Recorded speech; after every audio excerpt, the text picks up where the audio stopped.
Hello everyone. This is your friend from Naruto Audio Fanfics, and we are back once again with a brand new fanfic. Which is what if Naruto became the hero of 1,000 stories, and Tenten, Temari, Hana&Anko joined his madness Part 1. If you enjoy this story, don't forget to hit the like button, thumbs up, and subscribe to the channel for more amazing Naruto fanfics like this. So without wasting any more time, let's start today's fanfic. A 6-year-old Naruto stuck his tongue out to the side as he threw his kunai. It veered off far left and never got to the target. Aw man, how come I can never hit it? He whined loudly. Because you have no focus. Naruto turned to find a girl, who looked a bit older than him. She was wearing a pink Chinese shirt with green cargo-like pants. She had brown eyes and brown hair done up in 2 buns. Who are you? Naruto asked. My name is Tenten. And if you want I can help you with your kunai throwing, Tenten said. Really? You mean it? Naruto asked, hoping this wasn't some prank. Of course, Tenten said sincerely. Thanks. Oh, by the way, my name is Naruto. Naruto Uzumaki, future Hokage, Naruto said, then struck a good guy pose. Tenten looked at the boy oddly, but just shrugged it off. I mean, he had a quirk, who doesn't? My name is Tenten Higurashi, future top kunoichi, she said, deciding match Naruto's form of address. They shook hands. Yay. Let's get started. Naruto shouted as he punched the air. Tenten looked at the orange-clad boy with curiosity. She had heard about him and couldn't understand why people treated him so bad and was told to stay away from him. He seemed nice enough even though he was loud and hyper. The rest of the day Tenten helped Naruto improve on his accuracy. He knew he could never match Tenten's level, but did his darndest to get close. By the end of the day Naruto was way better than he had started. Thanks Tenten, you helped me a lot, he said, smiling. No problem Naruto, how about we meet tomorrow and keep going? Tenten suggested. Sure, I'm in, Naruto said happily. Scene break. Naruto and Tenten's training sessions paid dividends for the both of them. Naruto learned how to throw kunai and shuriken better, and Tenten had a training partner that she liked spending time with. Tenten was a year ahead of Naruto at the academy, so they knew they'd never be on the same team. But that didn't matter, since when did you have to be in the same year to train together? During their training sessions Tenten helped Naruto with his mood. He seemed to go to extremes and Tenten found a way to balance him out. Naruto became a lot happier and stable with Tenten. Tenten also unlocked Naruto's hidden brain. Now Naruto wasn't dumb by any standard. He was actually quite smart. He just didn't show it, since why show something that no one would appreciate him for? So he did pranks instead to show off his brilliance. What Naruto did for Tenten was, well, made her feel like a girl. She always put up a strong front of being a tough soon-to-be kunoichi, and since the classes in the academy in being a kunoichi was utterly horrid. I mean, what does flower arranging and doing tea ceremony stuff have to with being a kunoichi? So Naruto made Tenten feel like a girl. He treated nicely, but respected her as a ninja to be. He knew that she was tough and she didn't have to prove anything to him. So her guard went down around him. It was a great friendship for them both, mainly since neither really had any friends. Naruto was shunned, glared and sneered by the whole village that having just one friend was his saving grace. As for Tenten, she had a few friends, but they were guys, and they were so-so friends since they were in the stage of not wanting to hang with girls. And the girls, well, Tenten didn't relate to them at all. She preferred sharp pointy metal things to dolls, flowers, and going googly-eyed for boys. Tenten's parents didn't mind Naruto at all. They didn't carry the hatred that the rest of the village carried for the boy. In fact, they invited him over for dinner many times just so he didn't have to continue eating only ramen. Though that didn't mean he stopped eating ramen for good. He just didn't eat as much. Her parents also owned a weapons shop that gave Naruto a slight discount on ninja items. So he was able to stock up on kunai and shurikens to practice with. When Tenten graduated, Naruto congratulated her on becoming a ninja. Scene break. A year later, Naruto sat waiting for his turn for the exam to be a ninja. He was ready. He just knew it. Even with Tenten working with her team, she still tried to make time for him. They trained and she even taught him what she learned during her team training sessions. Tree walking really helped Naruto with his chakra control issues, though he and Tenten figured out a way to get past that before that. This only helped him even more. Naruto Uzumaki. Naruto walked in confidently. He knew what was going on the test and he was ready. Okay Naruto. Let's see what you've got. You know what we're testing you for, Henge, Kawarimi, and Bushin, Iruka said. Naruto nodded and then began doing all three of the required skills needed to graduate. He was thankful that Tenten had helped him on these since he needed it. Mainly on the Bushin one, that was the one he always had trouble with even with the chakra exercises he does. Iruka was proud that Naruto had passed and smiled at him. The other teacher Mizuki wasn't pleased that the little demon had passed since it messed with his plans, but he automatically rearranged his plan to include this new wrinkle. Yes, everything will be fine. Congratulations Naruto. You pass, Iruka said as he handed over a Hitai ape to Naruto. Naruto left with it in hand and smiled. One step closer, he thought. Scene break. Tenten waited patiently outside for her friend. She was rocking on the balls of her feet with excitement. She knew he'd pass, she just knew it. She had that feeling in the pit of her stomach. She was so glad her sensei gave her the day off so she could be here for her friend. Once the class was let out, Naruto came and greeted Tenten with a hug. So, did you pass? Tenten asked, wanting to know. Naruto grinned and held up his headband like he was holding up a heavyweight champion belt. Tenten cheered and Naruto smiled brightly. Well, put it on, she said. Naruto took off his goggles and placed the headband on. It felt right. I'm one step closer to being Hokage, he said with excitement. Yeah, but you've got a long road. I still have a ways till I am the best kunoichi, you know, Tenten said wisely. Naruto nodded. They walked off hand in hand, ignoring some of the looks the adults were giving them. Mom and Dad are waiting, Tenten said. Naruto nodded and he and Tenten were about to go when they were stopped. Oh Naruto, there you are. Can I talk to you for a second? Mizuki asked. Sure. Hold on Tenten, Naruto said. Tenten nodded. Once the two were a bit of a ways away, Mizuki moved in close. You did real well on passing Naruto, but I think you could have done better, Mizuki said. What do you mean? Naruto asked with a furrowed brow. What I mean is there is a way to get stronger. Here, follow these instructions, Mizuki said, slipping a piece of paper to Naruto, then left. Naruto was confused and looked at the paper and found they told him the location of secret ninja scroll. He was excited and knew he had to check them out. Hey Tenten, I'll meet up with you and your parents in a bit. I got something I need to do, the new genin said, then dashed off. Tenten frowned and wondered what Naruto was up to. She decided to follow him to make sure he wasn't getting up to any trouble. Sure, Naruto had stopped playing pranks mostly, but he still the occasional one when he was bored and needed a good laugh. Scene break. Naruto stole the scroll according to what the paper Mizuki had given him. It was easy. He was one of the best in stealth and evasion. I mean, you have to playing all those pranks and rarely ever getting caught. He then headed to the old shed and began reading them. Kage Bushin, this seems like a good one to start with, Naruto thought. Tenten was shocked when Naruto broke into the Hokage's office. This was not something Naruto would willingly do. He had to be coerced or something. She followed her friend to the woods ready to confront him, but ended up there too late and could only watch. Iruka had come and found Naruto. What happened next was Mizuki's treachery was revealed, as well as the secret that almost everyone in the village knew except Naruto and the younger generations.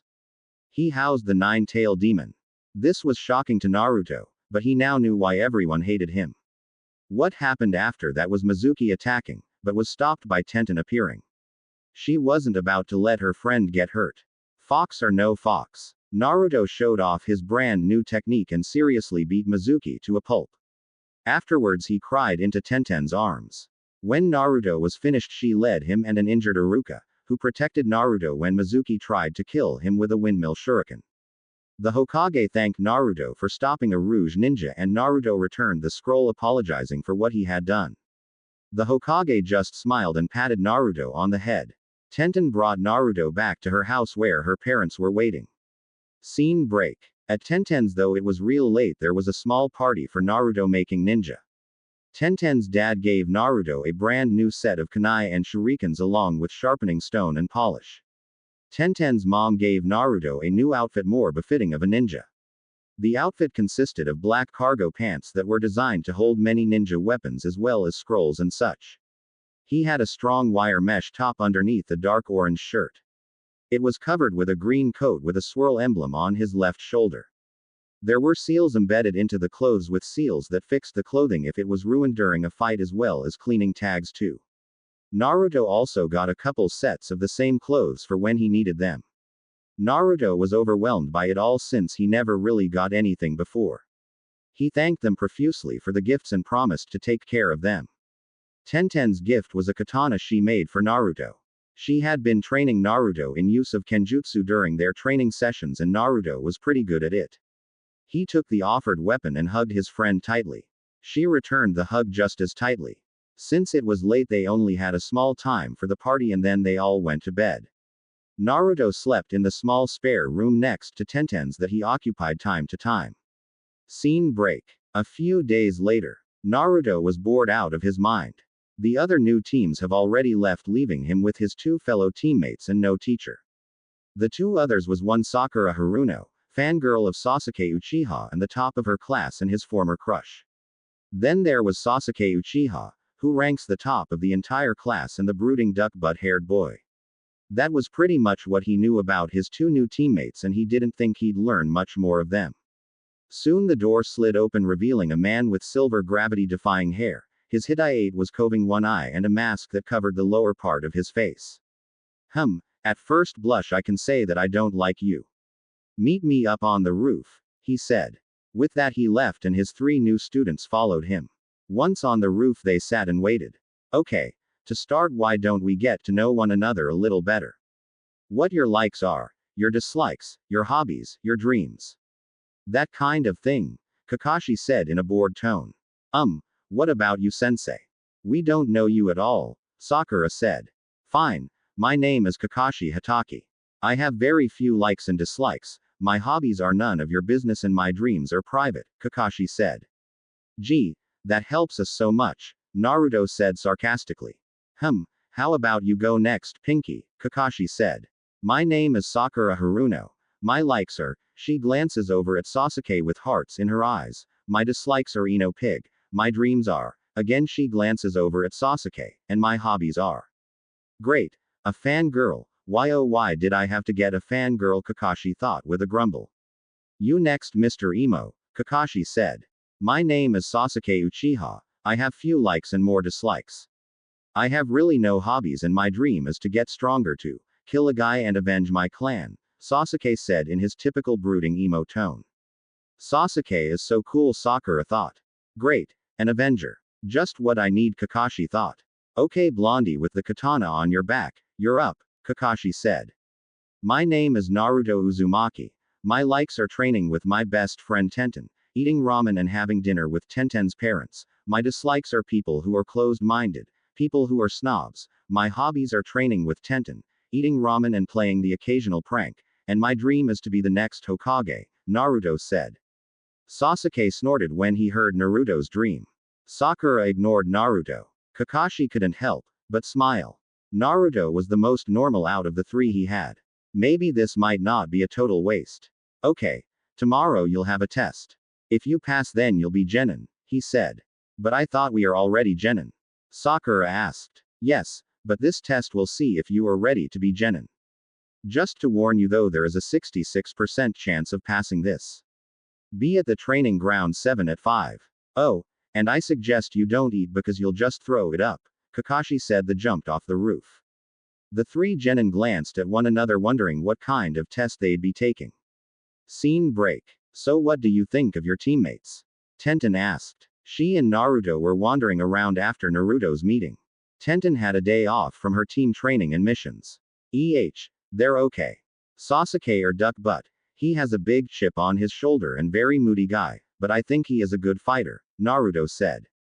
Tenten snickered at Naruto's nickname for the last Uchiha. As for Sakura, well, she is a total fangirl and I don't think she can handle being a ninja, Naruto said. Tenten nodded. And your sensei? She asked. Oh, he seems like a very laid-back kind of guy. I don't think I expect to get much training from him, Naruto said with a bit of a frown on his face. Hey, there's always me you can train with, Tenten said pouting. I know, but the point of having a Junin sensei was to learn from them. But it looks like I'll have to do it myself, Naruto said. Tenten nodded. She was kind of glad her sensei worked with her, though it was minimal at best since he didn't use weapons himself. I'll help you any way I can, she said firmly. I know you will, and I can't thank you enough for that, Naruto said with a smile. Tenten returned the smile. The rest of the day they debated on what Naruto's test would be. Though Tenten knew what the test would be, she acted like she didn't know. Scene break. It was 5 in the morning when Sasuke made it. Sakura arrived a little after that. They sat very hungry and tired, but were determined to pass their test. Naruto showed up at about 7:30 full of energy and ready to go. They waited and waited. Where is that lazy no-good teacher? Sakura screamed. Naruto winced at the sound and stepped away from the pink-haired girl and settled by a nearby tree away from the epicenter. Sasuke just grumbled. Finally Kakashi appeared at 10. Yo, he greeted with an eye smile.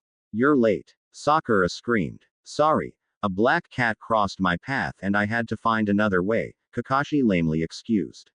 Sakura growled, but said nothing. Sasuke just got up from the ground ready to go. Naruto made his way over ready too. Good, now your test is this. You have to take these bells from me, Kakashi said as he held up 2 small silver bells. But there are only 2 of those and 3 of us, Sakura said, realizing the predicament. Yes, now you have an hour. The one who doesn't get the bell gets tied to this pole, Kakashi said as he pulled out a timer from his pouch. I want you to fight with everything you have to get the bell. That means attack to kill, he said. You may begin, now. Sasuke and Sakura rushed off to find a hiding spot, leaving Naruto standing there.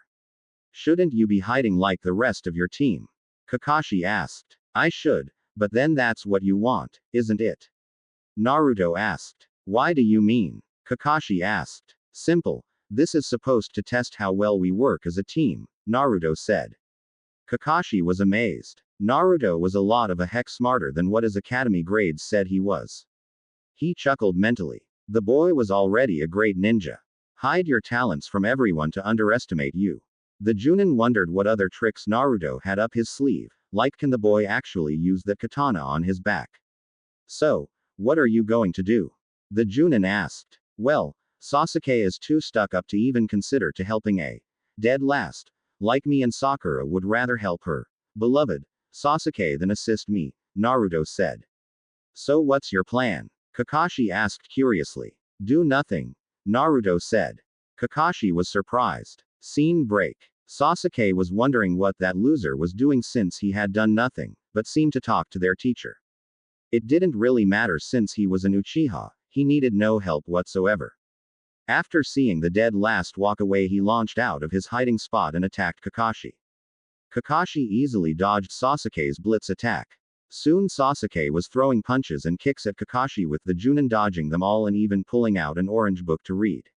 This infuriated the last Uchiha and fell back. He made hand signs. Fire style. Fireball jutsu. Kakashi was amazed that a boy Sasuke's age could use such a jutsu. His chakra development shouldn't be at this point. He dodged the fire and then disappeared. Sasuke looked around hoping to find him, only to have Kakashi come up from the ground and tug Sasuke down till only his head was showing. Sasuke grunted and groaned as he tried to free himself. Need any help? Naruto asked, walking up. I don't need any help from a dead last like yourself, Sasuke spat. Naruto sighed and then walked off. Scene break. Meanwhile Sakura was suffering from the effects of a genjutsu that made her see Sasuke dying. Naruto found her and carried her back to where Sasuke was. He then freed her from the illusion. What happened? Sasuke! Sasuke! Sakura shouted, then hugged said boy's head, crying. Sasuke grumbled since he had no way of defending himself, and Naruto was snickering at the sight. I mean, it's not every day you see an overly emotional girl hugging a head in the ground. Well now, is that all you've got, or do any of you want to try? Kakashi asked, still reading. Naruto sighed and walked up. Fine, I'll try, he said. Kakashi just glanced up, but then went back to reading. Naruto got in his stance and drew his katana from its sheath. Kakashi shifted a bit to get ready. Sakura and Sasuke watched. Naruto went fast and Kakashi dodged, but he lost a bit of hair ducking the katana swing. He's good, the Junin thought. Naruto jumped back, not wanting to be hit by a counter, and got back into his stance. He then did a hand sign. Shadow clone jutsu. Several clones of Naruto with his katana appeared. This shocked everyone there. How in the world did he do that? Sakura wondered. That power. How did dead last get such power? Sasuke wondered. He's not supposed to know that jutsu. It's forbidden, Kakashi thought. Alright, Kakashi-sensei. You ready for a real fight? Naruto asked. This ought to be interesting, Kakashi thought. They all rushed Kakashi like wild bulls, but that was only a ruse. They were all coordinated to attack, and Kakashi had to put all of his effort into dodging them. He had to put his book away to do so. When one clone failed to get a hit, another was ready to land one. This is not like any new genin I've ever seen, Kakashi thought as he evaded another blow. The Junin had to use every instinct he had not to get hit, and it was thanks to his wealth of experience that he was unscathed for the most part. He would hit one, turning the clone to a smoke, but Morin kept taking its place, so Kakashi was doing his best to keep up. Sakura and Sasuke just watched in awe. It was an amazing sight. Soon the clones all disappeared in a poof of smoke, with the original Naruto standing there grinning.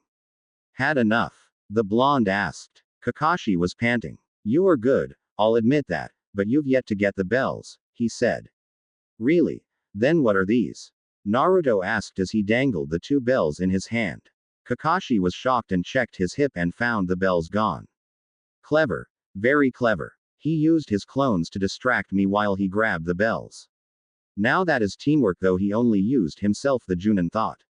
Sakura and Sasuke were completely shocked that a dead last like Naruto could beat a Junin like Kakashi. It just wasn't possible. That wasn't supposed to happen. Sasuke was supposed to get the bells, Sakura thought. How'd a loser like his do that? I must have that power. I need it, Sasuke thought angrily. Naruto shrugged and tossed the bells to Sakura, who caught them. Here, give the other to the Uchiha, he said, then turned to leave. Hey, where are you going? Sakura shouted. The test was to see if we could work as a team. We mostly likely failed it, so I am leaving, Naruto said. This caused Sakura and Sasuke blink as the whole thing came together. Kakashi sighed. He knew that Naruto was pretty much right. They did fail, but he really didn't want to. He liked this Naruto and wanted to see what else the boy had up his sleeve. Oh, plus there was the fact that Sasuke had the Sharingan, blah, blah, blah. You all pass, the Junin said. This stunned the three. Naruto had a foot in the air as his head turned around. How'd we pass?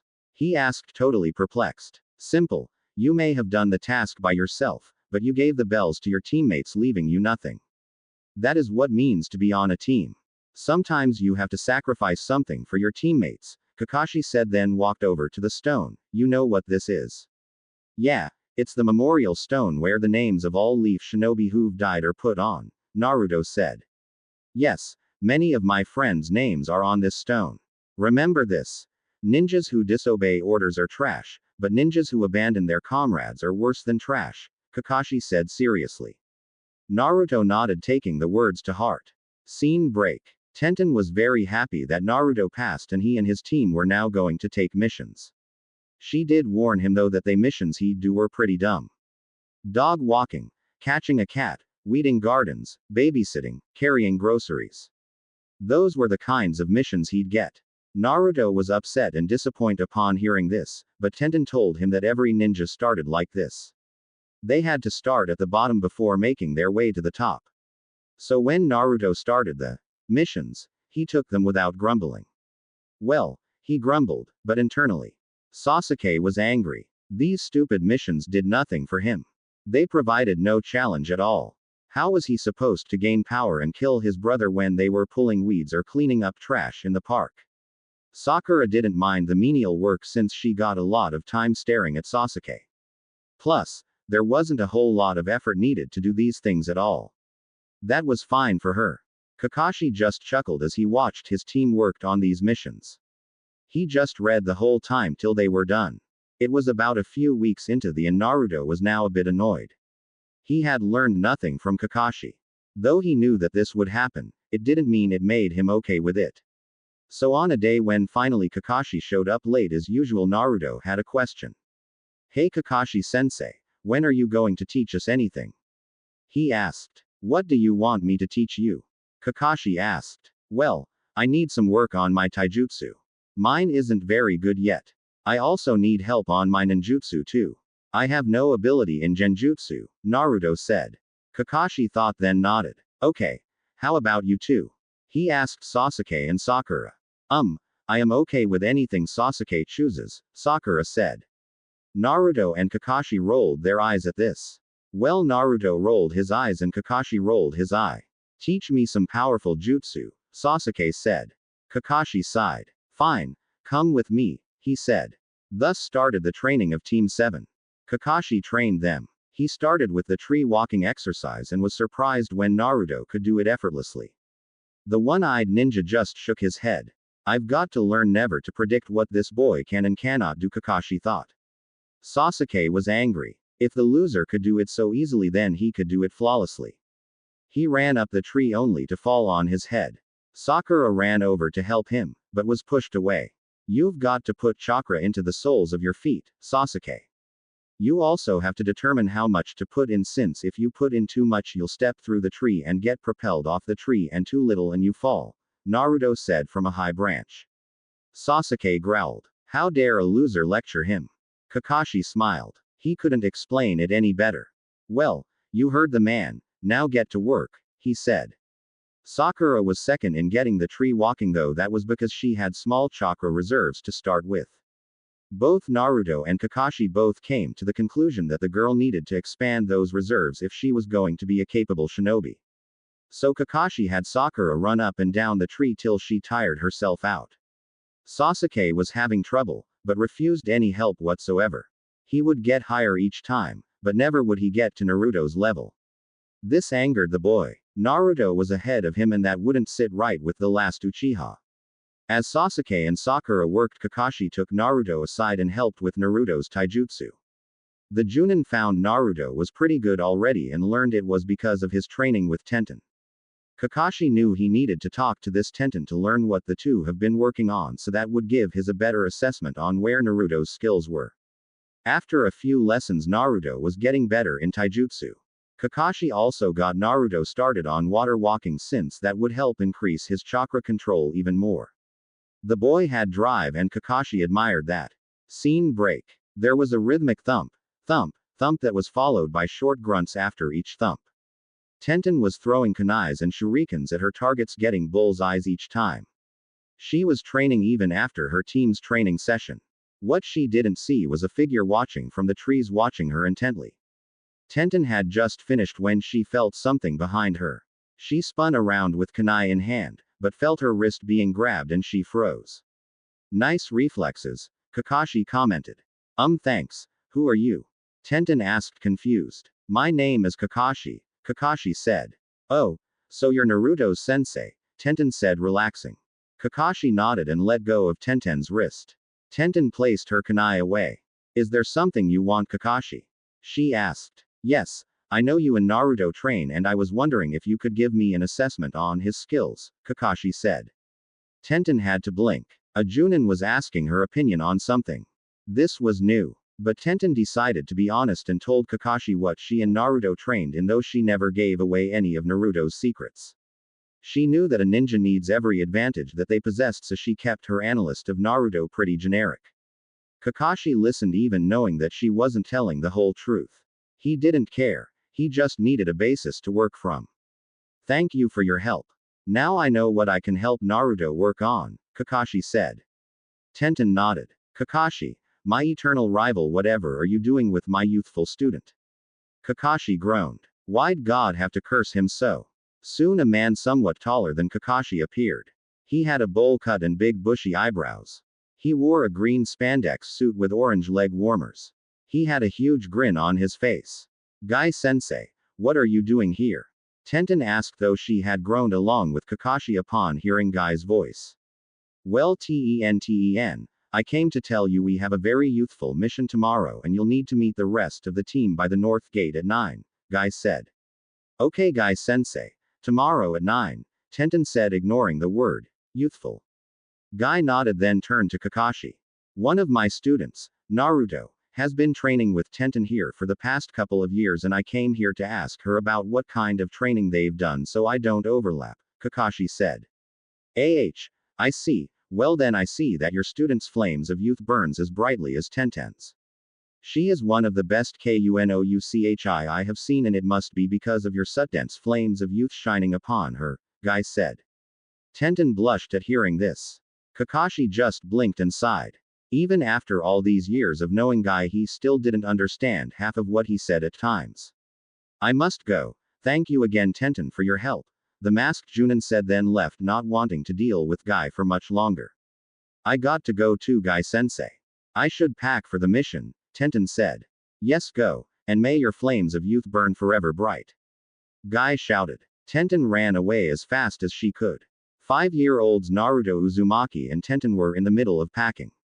They were going on a trip with the Sandaime Hokage to Suna for some kind of peace treaty or something. The two kids were too excited about leaving the village to even listen to what the old man said afterwards. Naruto and Tenten lived together after they were both kicked out of the orphanage. Now Tenten wasn't kicked out because any kind of bad behavior, but she kicked herself out when the orphanage kicked her best friend, Naruto, out. She even stood firm whenever adoption day came. She wasn't going to leave her best friend behind. Whenever he was picked on by the other kids, Tenten would stand by him and defend him even if it meant she was caught in the crossfire. Naruto and Tenten were attached at the hip, and nothing was ever going to change that, no matter what people did or said about Naruto. Tenten never budged at all. She and Naruto met one day after Naruto ran away from some of the older kids that were beating him up. Tenten took care of his wounds and vowed to be there for him from now on, and thus started their friendship. Naruto was given the smallest and draftiest room in the orphanage. They gave him the thinnest mattress as well as the most tattered blankets to sleep with. Tenten stayed with Naruto in his room, never caring about how cold it was in there. She helped him steal food so he could eat, since they staff barely ever fed him right. So when the two got kicked out and the Sandaime found them several weeks later scrounging in the trash for food, he gave them a small 2-bedroom apartment in an apartment building he owned. Naruto and Tenten were the only tenants in the complex, but that suited them just fine. They did, however, have to learn how to be handy since the apartment building was quite old and had many problems. The landlord was stingy and didn't want to spend a lot of money on the place. So with that, the two kids learned how to do minor repairs on many things along with a little plumbing and carpentry. They got a certain amount of money from the orphan fund to take care of their needs. Tenten did the shopping due to the fact if Naruto did it, he'd buy just ramen. Though Tenten had to make sure she went to shops that didn't overprice things since she was a friend of the demon. There were a few that tolerate Tenten, and that pleased her just fine. She was able to buy the groceries needed for herself and Naruto. Naruto, for his own enjoyment, had a small window box garden that he tended to. Tenten preferred to practice throwing kunai, which the Sandaime had gotten her and Naruto.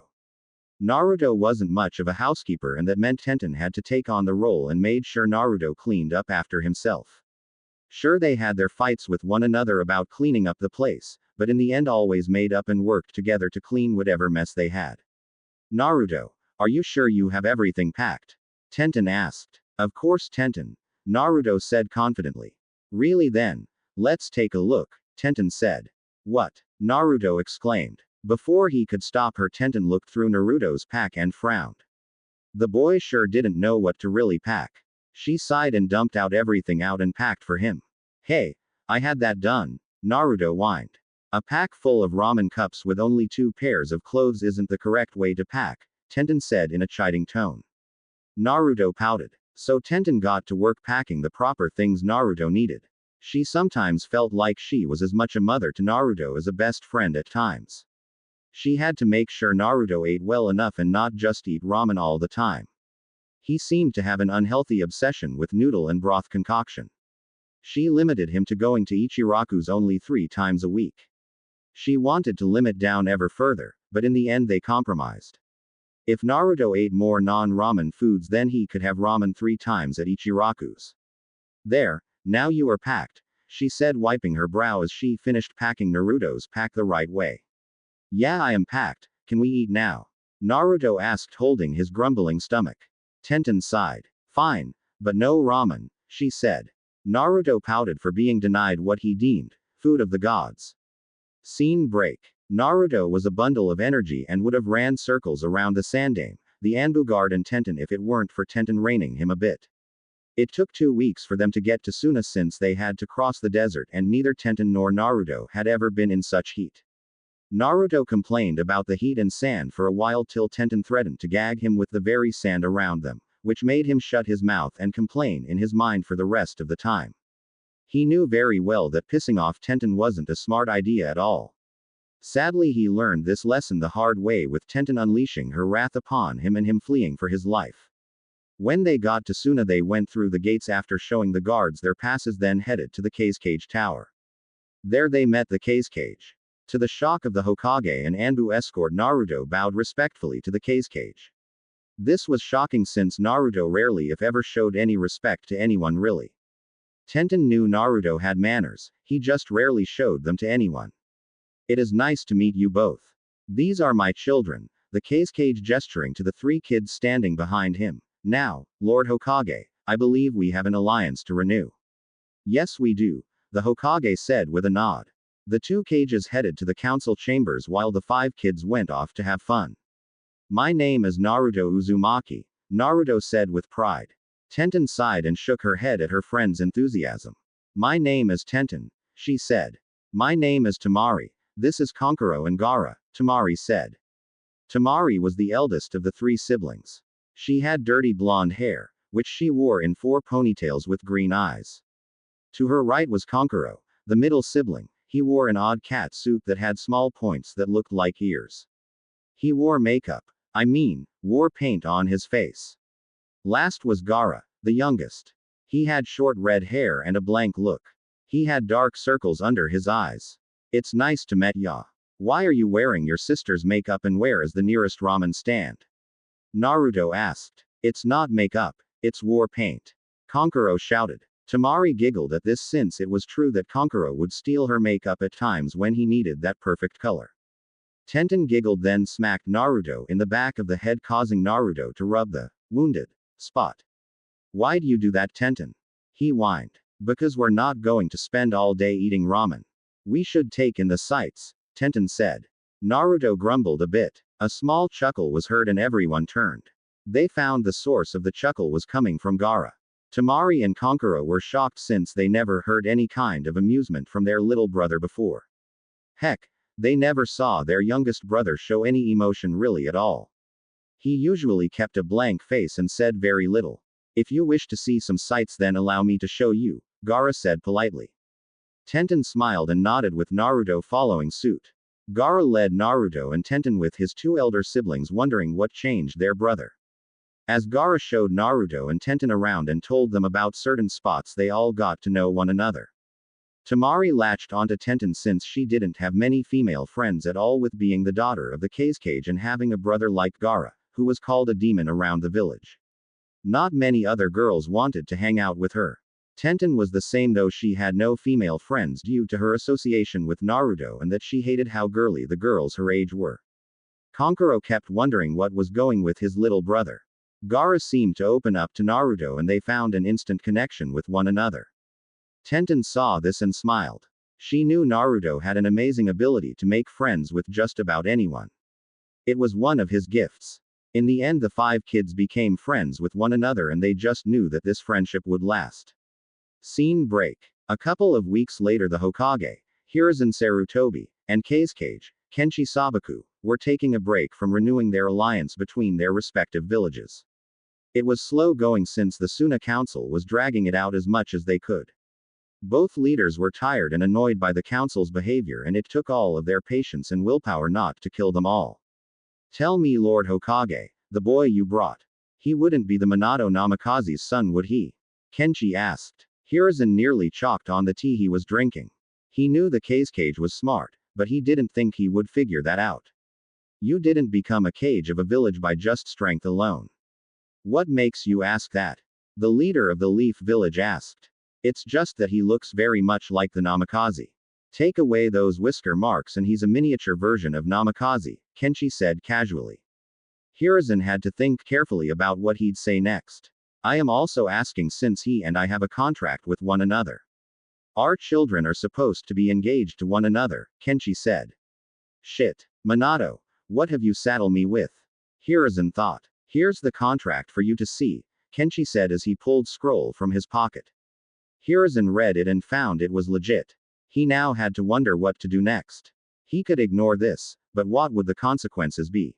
Not only that, but Naruto was already engaged to Tenten even though both kids didn't know it yet. That contract was set up by his mom and Tenten's parents. Tenten's parents also came from Whirlpool where Naruto's mom hailed from. Tenten's parents were some of the best weaponsmiths users ever though they died during the Kyuubi attack as collateral damage. It was very sad. I think we've much to discuss Lord K's cage, but I think it is best we talk about this once we have a treaty solidly in place, Hiruzen said. Kenshi nodded. It was best to get the treaty out of the way before they had this discussion. Scene break. It has been several weeks now since Naruto and Tenten arrived in Suna and they were now used to the hot dry weather though they longed for home from time to time. They missed the trees and the gentle cool breezes that felt great on a hot day. The desert dry heat was not something they really cared for, but they could handle it a lot better now. They did have the sand siblings, as Naruto called them. Gaara, Temari, and Kankuro. The five were almost as thick as thieves now since they barely spend time apart. Tenten and Temari got along since they both wanted to be strong kunoichi when they got older because they wanted to prove that they were just as good as the guys. Naruto and Gaara were practically brothers as Naruto somehow was the only one not to be afraid of the redhead. Gaara showed his first smile and laughed his first laugh with Naruto and the path that destiny had written for the redhead was now changed. Kankuro moved in between the two subgroups since he really had no place, but that didn't matter to him much. At the moment the five were lounging around the Cage mansion. Temari was reading a scroll while Kankuro was working on his puppet on the floor. Gaara was lying on the couch, Tenten was flipping a kunai in the air and Naruto was lying on the floor staring up at the ceiling. So what should we do today? Naruto asked. I want to do some training. I got some kunai and shuriken I want to throw, Tenten said. Training sounds good to me, Temari said. Gaara just nodded and Kankuro shrugged. It didn't matter for the middle sand sibling. Right, to the training grounds. Naruto shouted. The five made it to the training grounds they claimed as their own. It helped the sand siblings that their father was the Cage and no one said no to them really. When they got there Tenten pulled out her pointy objects and began to throw them. Temari joined in with her own kunai. Tenten helped Temari with her throwing since the Suna girl wasn't as good as Tenten was. Kankuro was still fiddling with a puppet he had made.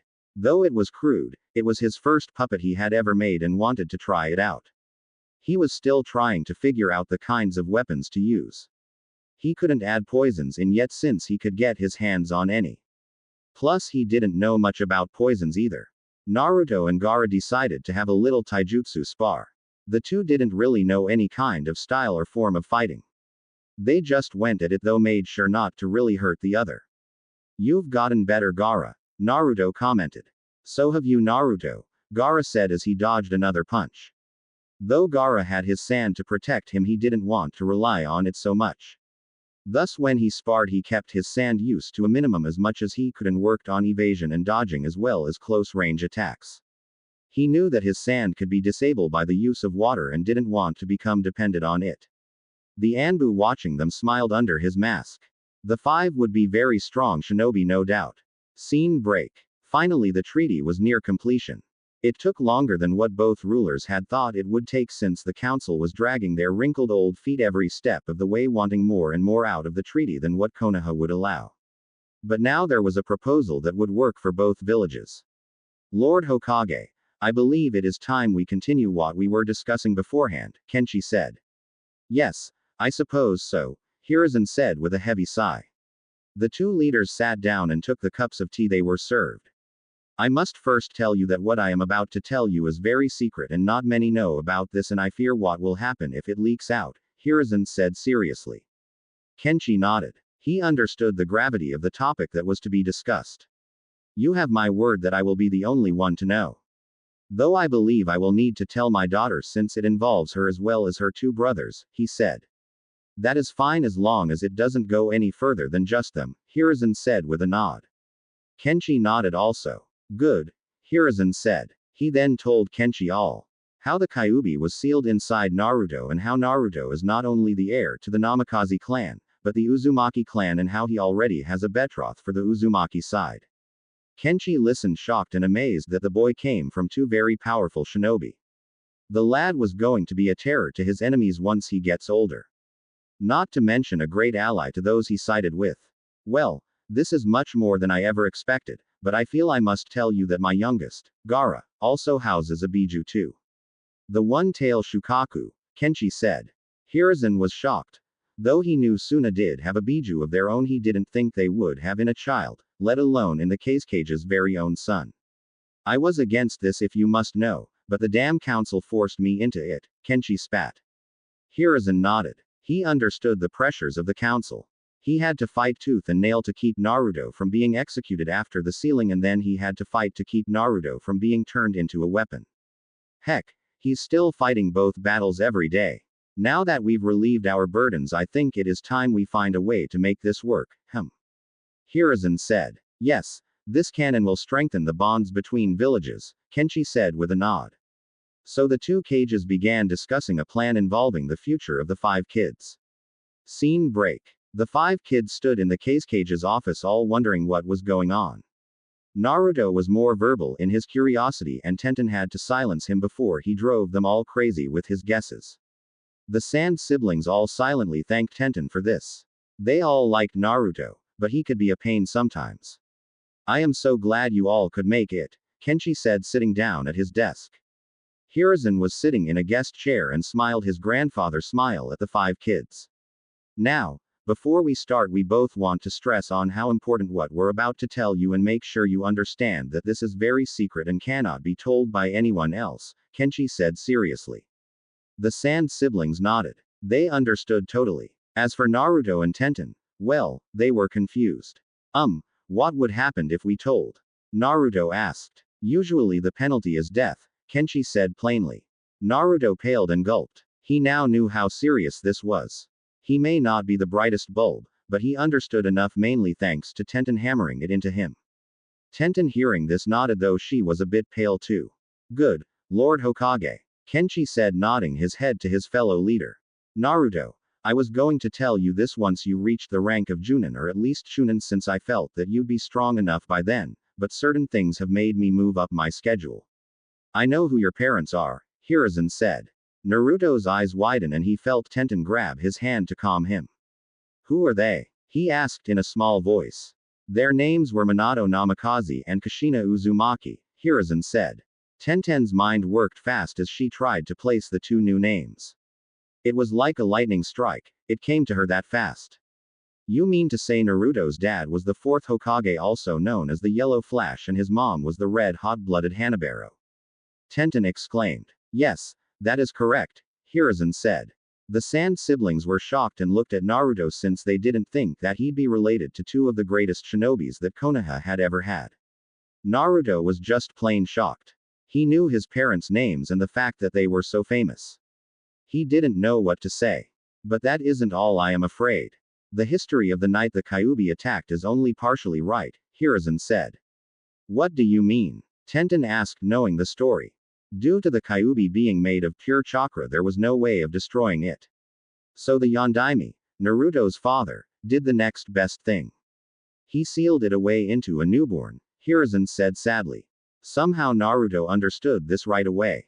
It explained all the dirty looks, being spat on, the reason why none of the other kids played with him, why he got the random beatings from the villagers.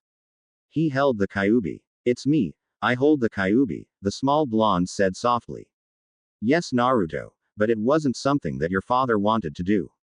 If there was any other way, he'd have done it. He wanted you to be looked at a hero, but the village disregarded his last wish. It sickens me, Hiruzen said, frowning at the end.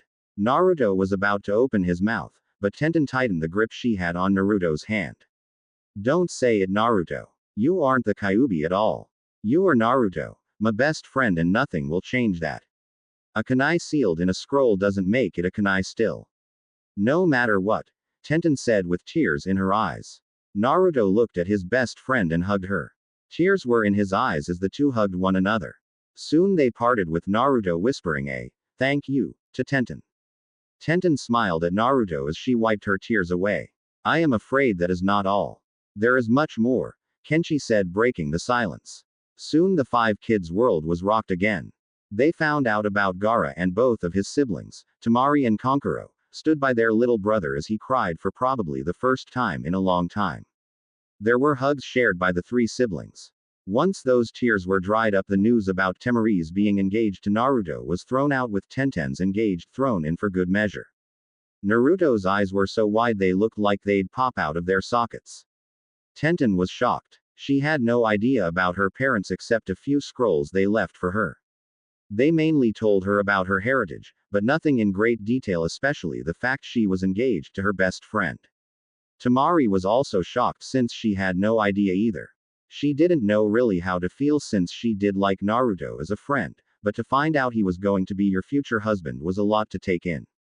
Heck, she wasn't like most girls who ogled the cute boys and talked about, well, girly things. She was more of a tomboy, and that's why she related to Tenten so much. They were both tomboys, though they still had their girly moments. They were just far and in between. Gaara and Kankuro were just plain shocked. Their sister was engaged, and to Naruto of all people. They liked Naruto and all, but this was something that was right out of left field and they didn't really know what to think at the moment. Now with this we've come up with a plan.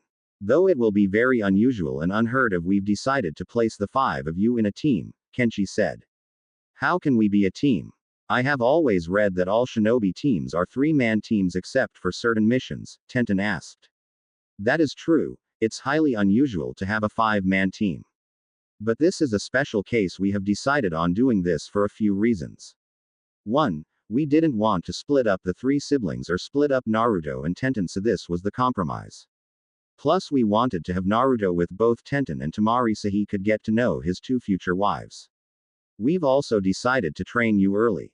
I have already lined up instructors for you when you return to Konoha, Hiruzen said. Tenten and Temari blushed at the word wives since they knew what that meant. When we return? Naruto asked curiously. Yes, you and Tenten are going to spend time here to start your training, Hiruzen said. Yes, you five are going to spend time split between Suna and Konoha. You'll be the first joint team of Suna Konoha, Kenshi said. The five kids looked at one another and they came to a decision. They each nodded to one another and this led Naruto to speak for them all. When do we start? Naruto asked. Scene break. The training was brutal to say the least. The instructors Kenshi lined up for the quintet team kept them all on their toes as they learned what their strengths and weaknesses were.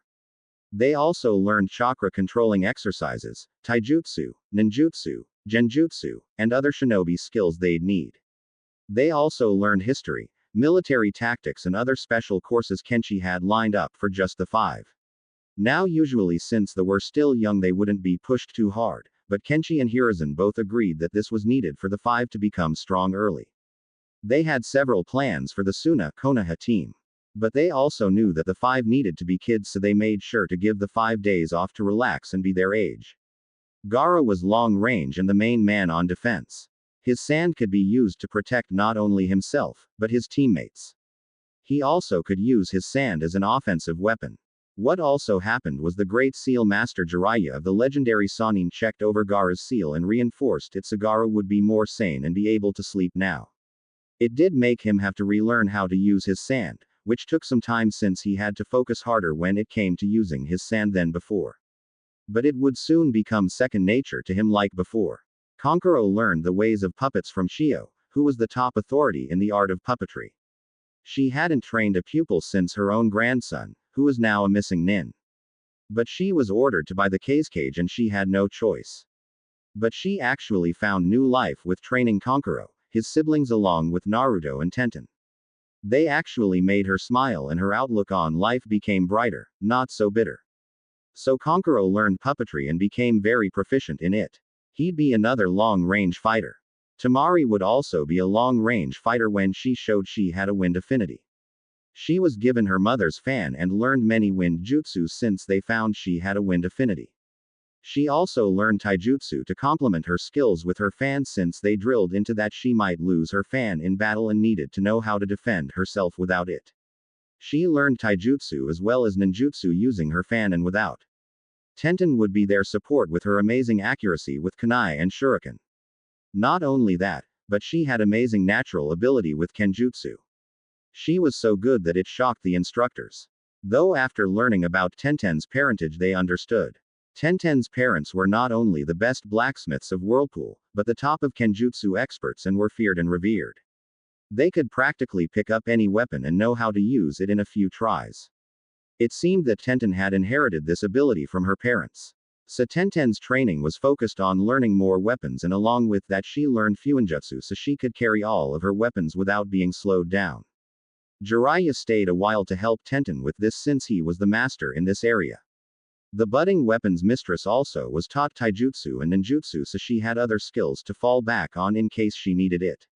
As for Naruto, he was a jack of all trades really. He had a huge chakra reserve so that meant he would be the team's main ninjutsu user, though with parentage he had an amazing grasp on fuinjutsu and ate up all the books Jiraiya gave him. Both his mom and dad were great with seals. His father was a master and his mother, well, Uzumaki's had fuinjutsu in their blood really. Naruto would be the next seal master, and Jiraiya, who the 5 kids found out was Naruto's godfather, predicted that Naruto would surpass him. Naruto needed much work on his taijutsu since he seemed to be a brawler and that wouldn't do even with his amazing healing ability thanks to the Kyuubi. So he was taught a form that suited his hard hitting and speed. They found he had no grasp for genjutsu thanks to the Kyuubi, so worked with him to identify and dispel them. That was all they could do. So with the training the 5 grew even closer. Naruto, Temari, and Tenten got used to the fact that they'd be married to each other. Though it was odd since they still had no idea how this would work. But they decided to worry about it later since the contracts weren't going to kick in for years. Scene break. A few years later, Hiruzen sat back as he read the progress report he had on the quintet team. They were progressing in quick fashion. They could be genin ready for the Chunin exams with their skills. But what they lacked was experience. But he and Kenshi had a plan for that. They were going to give the 5 missions right after the team was done training in Konoha. Hey old man, we're here, Naruto announced. Naruto, show some respect to the Hokage, Temari said as she whacked Naruto with her fan. Naruto yelped and fell to the ground rubbing his bruised head. Kankuro sympathized with the blonde on the floor since he was usually the one to get whacked with Temari's fan for saying something stupid or perverted, usually both at the same time if you can believe it. Tenten sighed and helped her friend, fiancé up. It's all right Temari. Naruto calls him that all the time. It's his own affectionate name for the Hokage. Just like he calls Jiraiya pervy sage, the weapons mistress said. Temari just sighed and rolled her eyes. Only Naruto could get away with this, she thought. Gaara and Kankuro bowed to Hiruzen. It is great to see you all. You have grown so much, Hiruzen said. We have. We've learned much in Suna and we hope to learn just as much here in Konoha, Gaara said. I hope we will match Suna in their pace of training. Now as to where to place you. I am sorry Naruto, Tenten, but your apartment is much too small for the 5 of you, Hiruzen said. Then where will we stay? Tenten asked. I have a small home that should suit you all, Hiruzen said. Thank you Lord Hokage, Temari said. Yeah, thanks old man, Naruto said grinning big. Temari and Tenten sighed. This was a habit that would never be broken. Scene break. The training the quintet team got in Konoha was on par of the training they got in Suna. Their instructors got the reports of what they knew from Suna and just went from there. They were surprised at how advanced the group was. They'd be the most powerful team ever was on the mind of many of the instructors. Gaara had now an almost unstoppable defense and could block just about anything and everything that came at him or his teammates. He found he had an earth affinity, which wasn't surprising given he had control over any and all sand. Though his earth affinity didn't come from his Biju. So Gaara learned what earth jutsu they had available added to what he already knew. It was also found that he was a natural sensor, and this wasn't because of his tenant at all either. Kankuro didn't have much to do since he specialized in puppets and no one in Konoha knew puppetry. So what they did was teach Kankuro taijutsu so just in case he lost his puppets or something he could still defend himself. It was to be used as a last resort, but would be helpful to the puppet user since he wouldn't be useless at all. He didn't have the chakra capacity to do ninjutsu, so they decided to teach him some genjutsu instead since that didn't take as much chakra as ninjutsu do. Kankuro was working on mixing both genjutsu and his puppets in a deadly combination. Temari learned more wind jutsus with and without the use of her fan. She also got better in her taijutsu as well as learned some genjutsu, though she didn't really care to use it. She preferred her long-ranged attacks more. Tenten got more kenjutsu instruction and excelled at it. Her ninjutsu and taijutsu had improved greatly from when she had started, though not on par with her kenjutsu. She also was the best in projectile weaponry. She always hit her mark. Not to mention she had a small armory of weapons that was growing by the day, it seemed. All of them she knew how to use. Her skills in fuinjutsu was pretty good, and she had a bit of an obsession with explosive tags that frightened Kankuro at times. The girl loved explosions. She also learned that she had an affinity for water and began learning water jutsus. Naruto was skilled at all areas and showed it. His work in fuinjutsu was incredible, and all of his instructors were in awe of what he could do with seals. His taijutsu was much better now that he wasn't a brawler, though he still had those tendencies and that couldn't be broken. His ninjutsu was amazing, and it helped since he had huge chakra capacities and could use many jutsus without getting exhausted. Naruto grudgingly did kenjutsu to please Tenten since she wanted Naruto to, and he could never say no to her. Naruto's elemental affinity was found to be wind, and he had Temari help him work on that. When they were done with their training, they got their first mission. It was a real test. They were to take out a bandit camp that had been terrorizing a few nearby villages.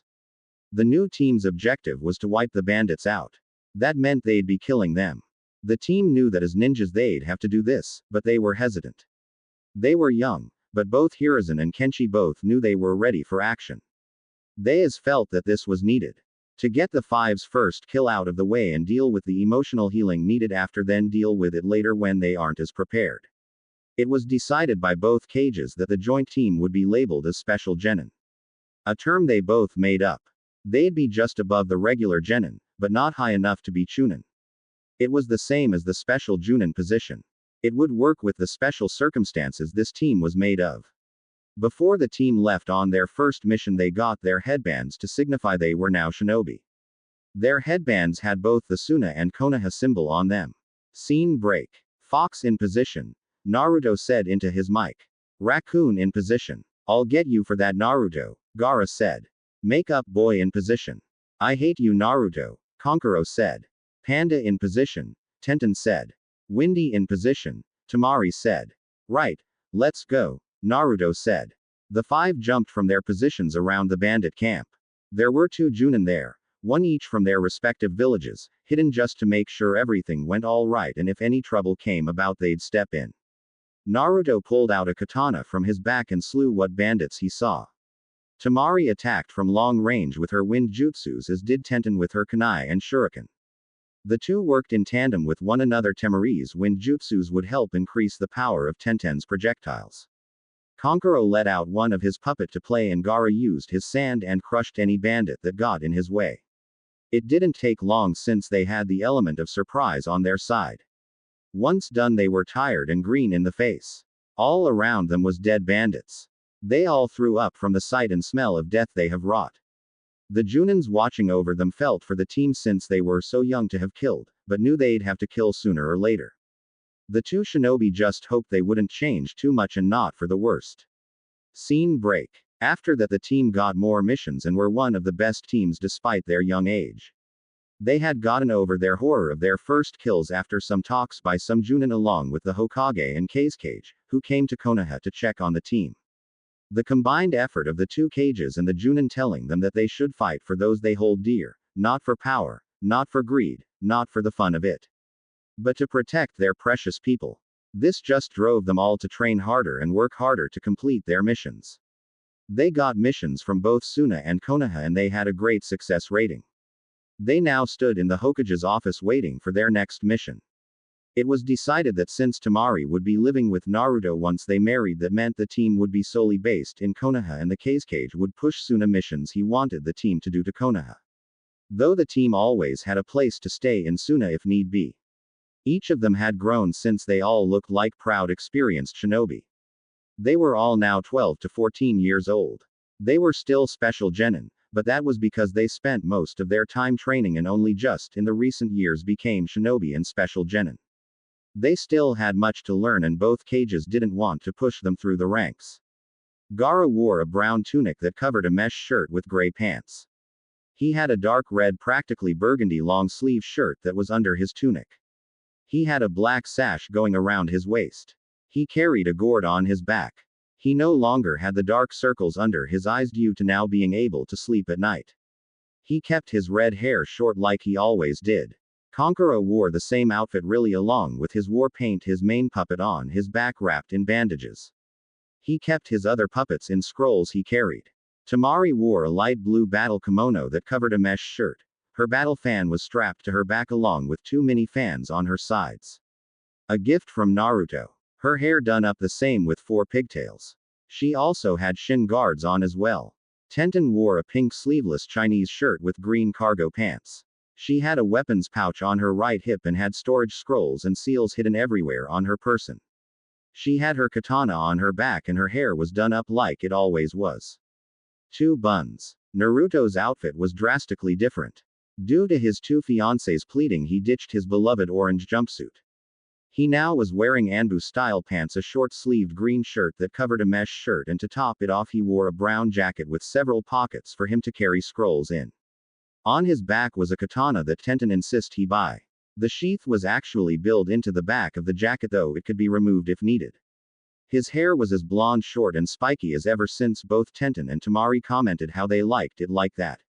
Naruto wasn't one to refuse the 2. "Ah, Team Firestorm. Here's your new assignment," Hiruzen said with a smile. "What is it, sir?" Temari asked. "You are to report to the academy and watch over the class of new genin. They are mostly all clan heirs and in need of watching," Hiruzen said. "What? Why do we have to do that?" Naruto asked in a bit of a whine. Hiruzen sighed. Even after all this time Naruto was still Naruto. He may have calmed down and used his head more, but there were still times he was hot-headed, brash and acted somewhat childish, though not as often. He was also considered the leader of the team, though there was never an official vote or anything.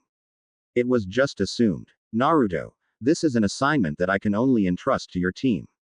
You may be all more experienced than the class, but you are also the same age as them and can blend in easier. This will be a long-term mission till the class graduates," Hiruzen said. "I guess," Naruto grumbled. Kushina sat drinking some tea. She had a sad smile on her face as she remembered the night when the only man she had ever loved died. Flashback. The Kyuubi had been contained, but at a price. Minato Namikaze, the 4th Hokage, died from it. Kushina Uzumaki, his wife, was in shock and had cried when she heard the news. She only had one thing left, her son, Naruto. Her only reminder of her one true love. Kushina. The redhead looked up to see Hiruzen Sarutobi, the 3rd Hokage, walk up. He looked sad and tired. He had retaken the seat of Hokage that Minato had resided due to popular demand. He now had grave news for the woman he thought of as his daughter. "I've come from the council. They have plans for Naruto," he said. "What plans?" Kushina asked with fire. "They want to confine him to the village. To be watched over," Hiruzen said. Kushina wasn't a fool. She knew what they wanted. Soon her anger, which she has been known for, was starting to show itself. "They aren't taking him, old man. Naruto is all I have left and he is coming with me. They can go to hell for all I care," the redhead spat. "Kushina, please think about what you're doing. Minato wanted this. He wanted Naruto to be known as a hero here," Hiruzen said pleadingly. "A hero? Oh Minato, you idiot. The village won't see Naruto as a hero. They'll only see him as a demon and will take every chance they can get to hurt Naruto," Kushina said with surprising insight. Hiruzen sighed. He knew that might be a problem and had no plan to counter it. "Hiruzen, I am leaving Konoha and Naruto is coming with me. There's nothing the council can do that will stop me," Kushina said firmly. Hiruzen sighed. He was really too old for this shit. "What will you do?" he asked, knowing he could not and would not stop her. "Not sure. But I want to get out of here as soon as possible," Kushina said as her mind raced to come up with a plan. "Very well. I will place you on a long-term mission away from the village, Hiruzen said, wanting to do one last thing for a close friend. Kushina looked at Hiruzen. You mean you won't stop me? She asked. No, but please take care of yourself and Naruto, Hiruzen said. I will, Kushina said. Give the old man a smile. It took a little time, but Kushina packed up all she could and with a final goodbye to the old man, then she left with little Naruto in her arms fast asleep. Flashback end. Scene break. Years later. Naruto grew up healthy and happy. He was a ball of energy though, and Kushina sometimes didn't know how she could keep up with the boy. Thankfully she got help. That help came in the form of two of the three Sannin, Tsunade and Jiraiya. Shizune, Tsunade's apprentice, also was there to help out. It was a gift from Hiruzen. Tsunade had left Konoha after losing her last loved one, but Hiruzen tracked her down and gave her one last order as sensei to student. To help and watch over Kushina and Naruto.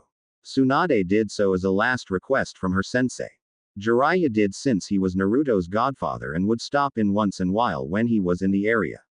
He still had his spy network to keep up. Where is that boy? Tsunade asked, huffing. This broke Kushina out of her thoughts. Lost him again? The redhead asked with a smile. Yes, but I have no doubt that Jiraiya is trying to corrupt him, and I will not have him do that to Naruto. We don't need another pervert, Tsunade said. Kushina nodded and helped Tsunade on her search. No son of hers will be a pervert peeking at women in the hot springs while giggling and writing smutty books. No sir. Not on her watch. Scene break. Naruto learned a lot from the two Sannins and from his mom. He got trained early and they found he had great stealth and evasion skills. Hell, the kid could outrun you and hide where you'd never find him. He had a ridiculous amount of chakra, which they attributed somewhat for housing the Kyuubi. The hard part was for him to focus that chakra and to use it correctly. They worked with him on several chakra exercises there is to help his control. After he got that down, he then learned ninjutsu. Taijutsu was taught after his chakra control lessons. They found he couldn't do genjutsu whatsoever, so they had him concentrate on recognizing it and dispelling it. He also learned fuinjutsu from Jiraiya and healing jutsu from Tsunade. The training Naruto got would put him ahead of his classmates when he would head to the academy. He'd have skills that were supposed to be taught when you reached Chunin and higher. Naruto was a sponge and soaked up all that his mother and the two Sannins taught him. He even learned the Uzumaki style of kenjutsu that his mom used. Scene break. Come on Naruto, you can do better than that, Tsunade said. Naruto was tired and panting as he kept up the drill Tsunade had placed before him. He was lifting two water-filled buckets onto his shoulders. He had to do squats with these buckets on his shoulders and couldn't stop till Tsunade told him so. But I am tired, Naruto whined.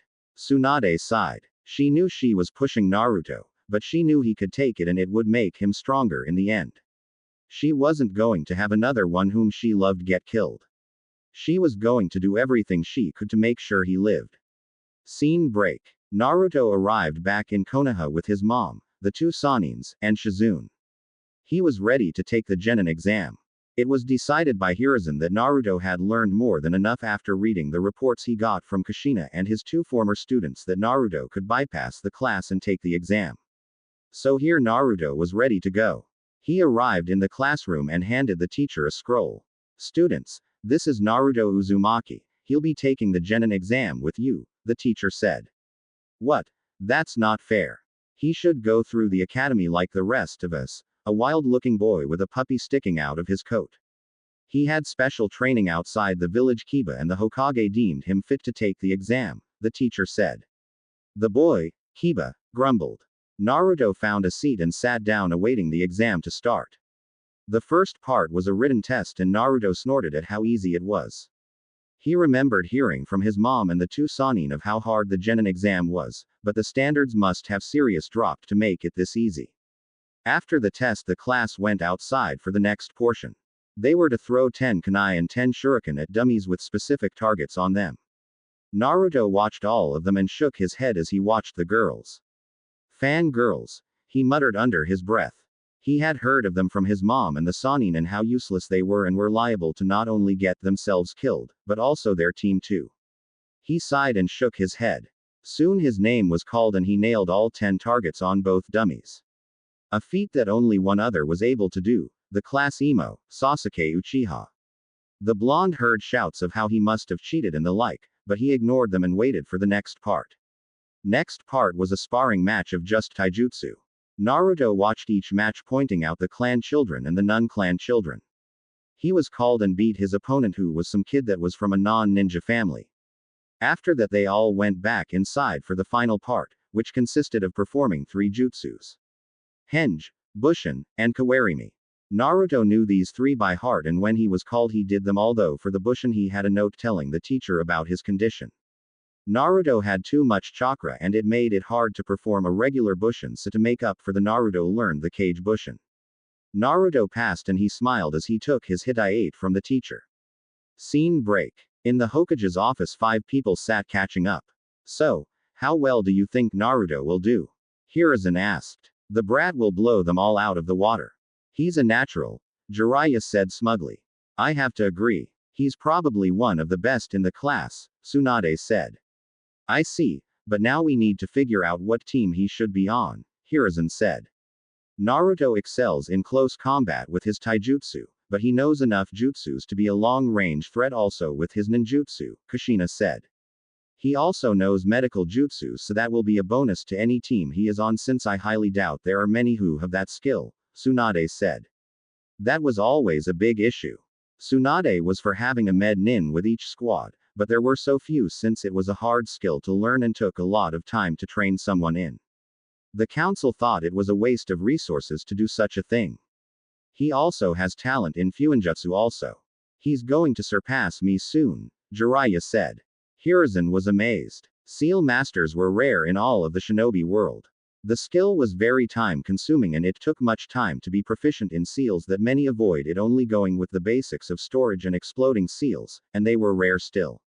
Though he should have known since it was in Naruto's blood, as an Uzumaki Fuinjutsu would come naturally to any Uzumaki.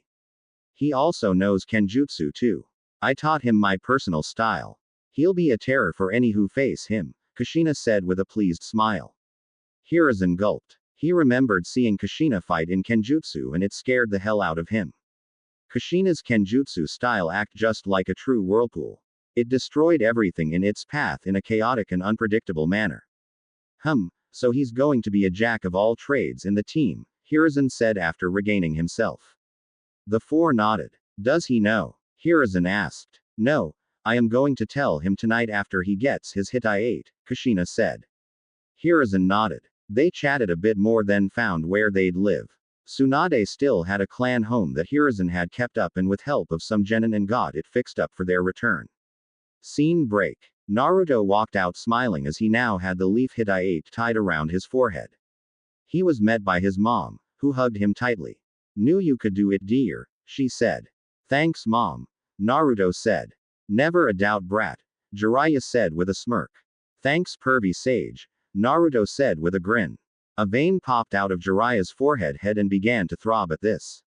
I thought I told you to stop calling me that, the white-haired Sannin said through gritted teeth.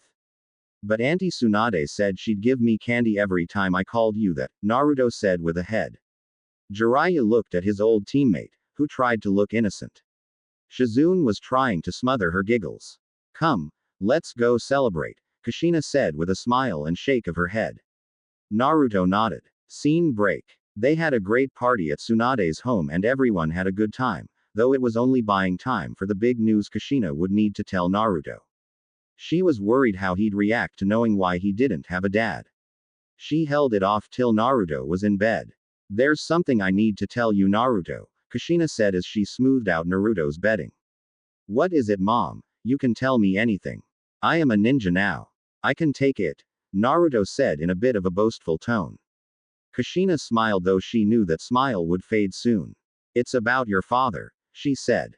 My dad, Naruto said blinking. Yes, you see, years ago a demon known as the Nine-Tailed Fox or Kyuubi attacked the village. Your father was the Hokage at the time and he fought it. He did something very brave, sacrificed himself to save the village, she said. So, he died killing the Kyuubi, Naruto said looking down sad. No, the Kyuubi is made of pure chakra and can't be killed. So he sealed it away. You must know that your father was a seal master. He learned this from Jiraiya, who was his sensei, Kushina said. You mean the pervy sage was Dad's sensei? Naruto exclaimed. Scene break. In another part of the house, a vein bulged and throbbed. I'm going to kill that brat, a white-haired man grumbled. Scene break. In another part of the house, Tsunade just smirked. I owe the kid more candy now, she said as she downed another saucer of sake. Shizune just sighed and shook her head as she tried to stop Tsunade from finishing off the bottle. Scene break. Yes, he sealed the Kyuubi into a newborn baby, Kushina said hesitantly. Who was the baby? Naruto asked. It was you, honey, Kushina said, not even looking at Naruto. Naruto was shocked. But the seal, I've never seen it. How can I be the prison? The spiky-haired blonde asked, shocked. Channel some chakra into your stomach, Kushina said. Naruto did as he was told and lifted his pajama top and saw the seal. He touched it gently, partly in fear of messing with the seal. He looked up and saw tears in his mother's eyes. Why? He asked with tears in his eyes. Your father did what was best for the village. That means that you have to give up and sacrifice things you cherish the most for the good of the village. If he had any other choice, he'd have taken it. Believe me, Kushina said as tears streamed down her face. Naruto sat there with tears in his eyes. He didn't know what to think. He housed probably the most dangerous creature ever, and it was all because of his dad. He had always wondered who he was. When he asked his mom before, she'd always tell him that he was a brave and courageous man. Now he wasn't so sure. He needed to think about this. Kushina left Naruto's room knowing he'd need time to let it all sink in. She just prayed to God that everything would be alright. Scene break. The next morning, Naruto got up and headed down for some breakfast. He saw Tsunade, Shizune, Jiraiya and his mom sitting there already. Morning. Naruto greeted, though there was no cheer in his voice. Naruto, come sit with us, Shizune said. Naruto nodded and sat beside Shizune, who he thought of as a big sister. He felt her arms wrap around him in a hug and Naruto hugged her back. How are you doing, kid? Jiraiya asked. I don't know, Naruto said, still holding on to Shizune. Naruto, we know that this is a lot, but we want you to know that you aren't any different. You may house the Kyuubi, but that doesn't mean you are the Kyuubi. You are Naruto Uzumaki, Tsunade said. Thanks, Auntie Tsunade, Naruto said softly.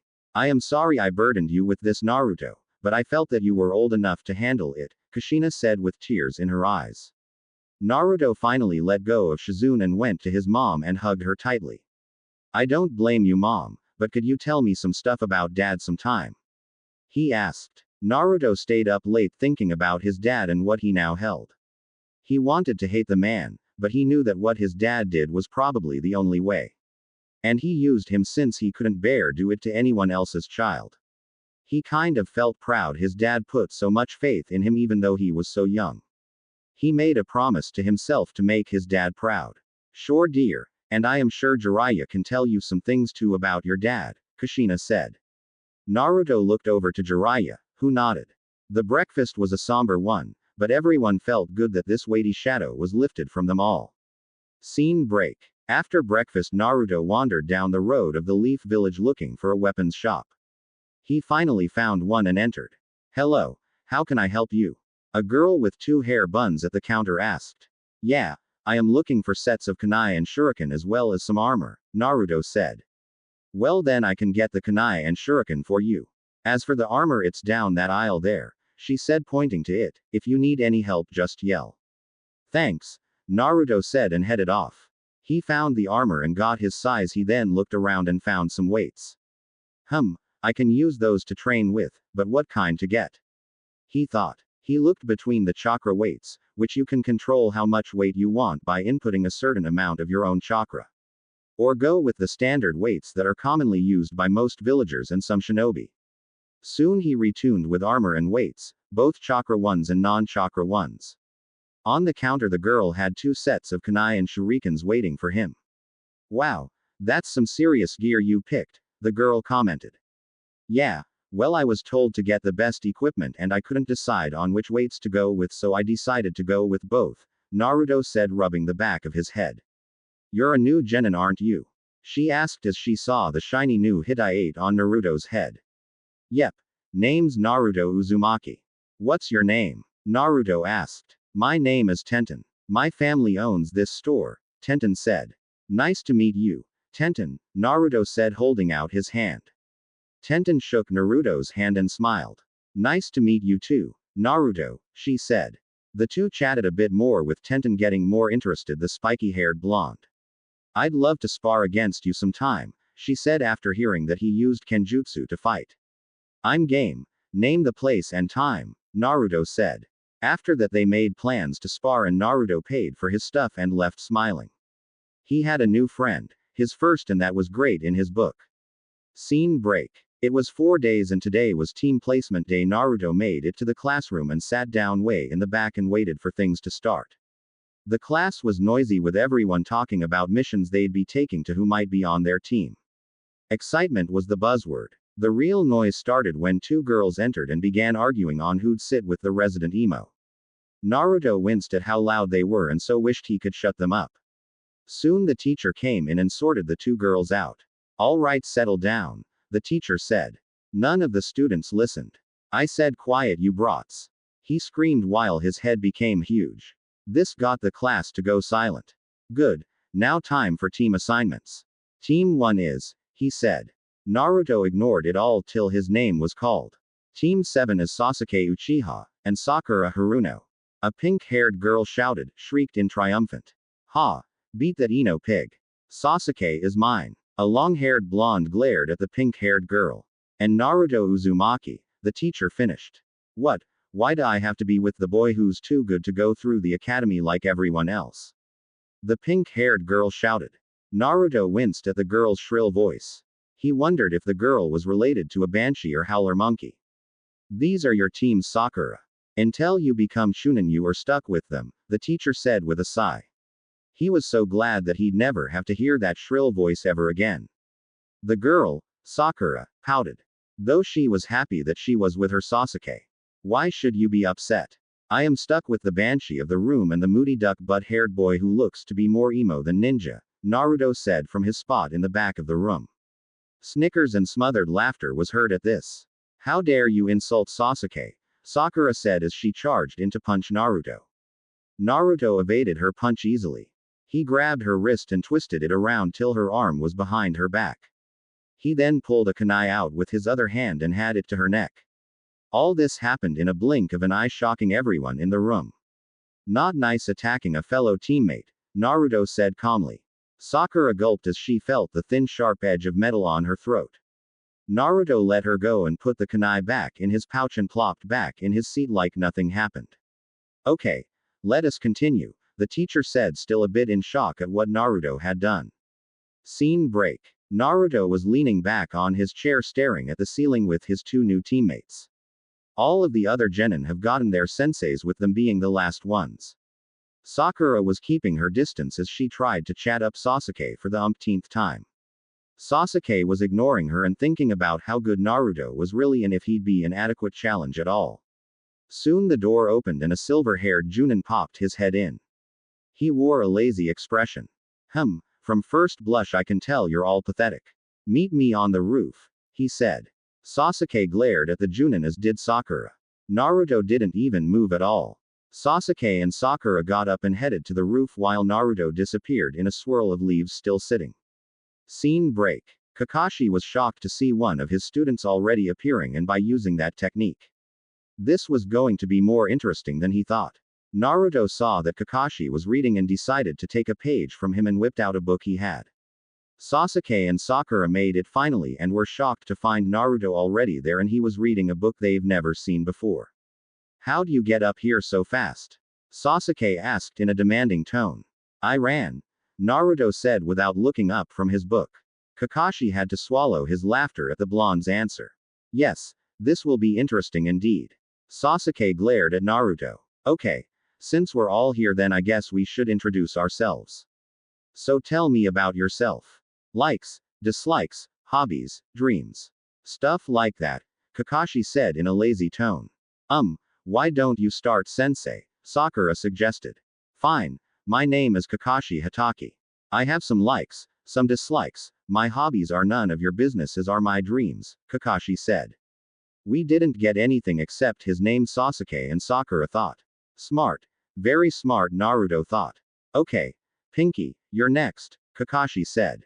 What he got was a giggling and squealing reply with her continuously looking at the brooding boy. Great. A fangirl. Why has God punished me? Kakashi thought. Okay, brooder. You're up, he said. The brooder went on about how he was pretty much an Avenger, who didn't have much in the likes and dislikes department since his only goal in life is to kill one person and restore his clan. Yeah, now I have an Avenger too. A fangirl and an Avenger. This makes like a bad soap opera or something, Kakashi thought.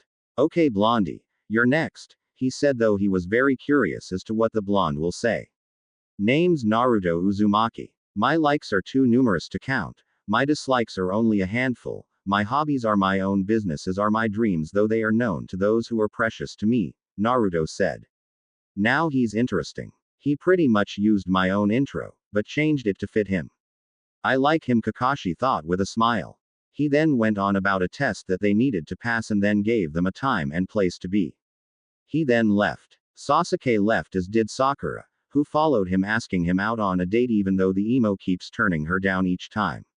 Naruto headed off a bit after them using the same technique he used to get to the roof. Scene break. Back home, Naruto told his family all about his new team and instructor. So your sensei is Kakashi, huh? Kushina asked. Yeah, you know him. Naruto asked. Yes, he was one of your father's students, Kushina said. Naruto was shocked to hear this. Really? He asked. Yes, Kushina said. I've also heard around that he's late for everything. So don't get there at 5 and eat too. Breakfast is important, so eat it, Jiraiya said. Naruto nodded. So Naruto, tell us more about the girl you met a few days ago. Shizune asked. Who? Tenten. I told you all I know about her last time, Naruto said, confused. Well, aren't you supposed to meet here somewhere right now? Shizune asked with a grin. Shit. Gotta go. Naruto shouted, then left in a blur. That was mean, Shizune, Kushina said, frowning. Oh, let me have my fun. It's hurting him none, Shizune said. Kushina sighed and shook her head, though she did find it funny to see her son like that. Scene break. Naruto made it with seconds to spare. He was panting heavily when he got there and found Tenten waiting for him. About time. I was starting to think you weren't going to show, she said. Sorry, I was telling my family about my new team, Naruto said. Tenten accepted this. Fine, well, let's get started, shall we? She asked. Naruto nodded. Naruto pulled a scroll and released some chakra onto the scroll, and in a puff of smoke a sword appeared in Naruto's hand. Tenten's eyes widened as she sped to Naruto's side quicker than any ninja could ever move, with chakra or without. Naruto jumped slightly at having Tenten at his side so fast, and so close. Tenten had a glassy, starry-eyed look as her eyes caressed the blade in Naruto's hand. I've never seen such craftsmanship before. It's so unique. Oh, please let me hold it, please, just one time. Tenten asked like a 5-year-old on a sugar high. Naruto was a bit scared now with the way Tenten was acting. Sure, he said hesitantly. Tenten took the sword and swung it a bit, then looked closer at the craftsmanship and found that the blade had no blemish at all. No tool marks whatsoever. It was unreal, since no blade ever made could be this perfect, but it wasn't. She was holding it. I think I am in love, she muttered. Naruto blinked at Tenten, confused as to why she had said this. Tenten, are we going to spar or not? He asked. Oh, sorry. I get a little wacky when it comes to weapons, Tenten said, now back to normal, though she was sporting a blush on her embarrassed face. Right. Well, the blade is called Wave Slicer. It's a rare blade that my mom gave me, Naruto said. I guess I better get ready then, Tenten said as she got her sword out. Shall we begin? Naruto asked. Tenten nodded. Soon the sound of metal clashing on metal was heard. Tenten and Naruto fought one another with all their might, though keeping in mind that this was a friendly thing and not to kill. Tenten was in awe. Naruto was very good with his sword. His technique was something she had never seen before, and it was hard to counter what you've never been against. The way Naruto used his sword was chaotic, unpredictable even. She had to mostly block a lot of his attacks and look for openings, which there were some of, but she'd never connect since Naruto would parry her attacks away swiftly. As for Naruto, he found he liked sparring against Tenten. She looked cute with her face coated with sweat, as well as how flush her cheeks were.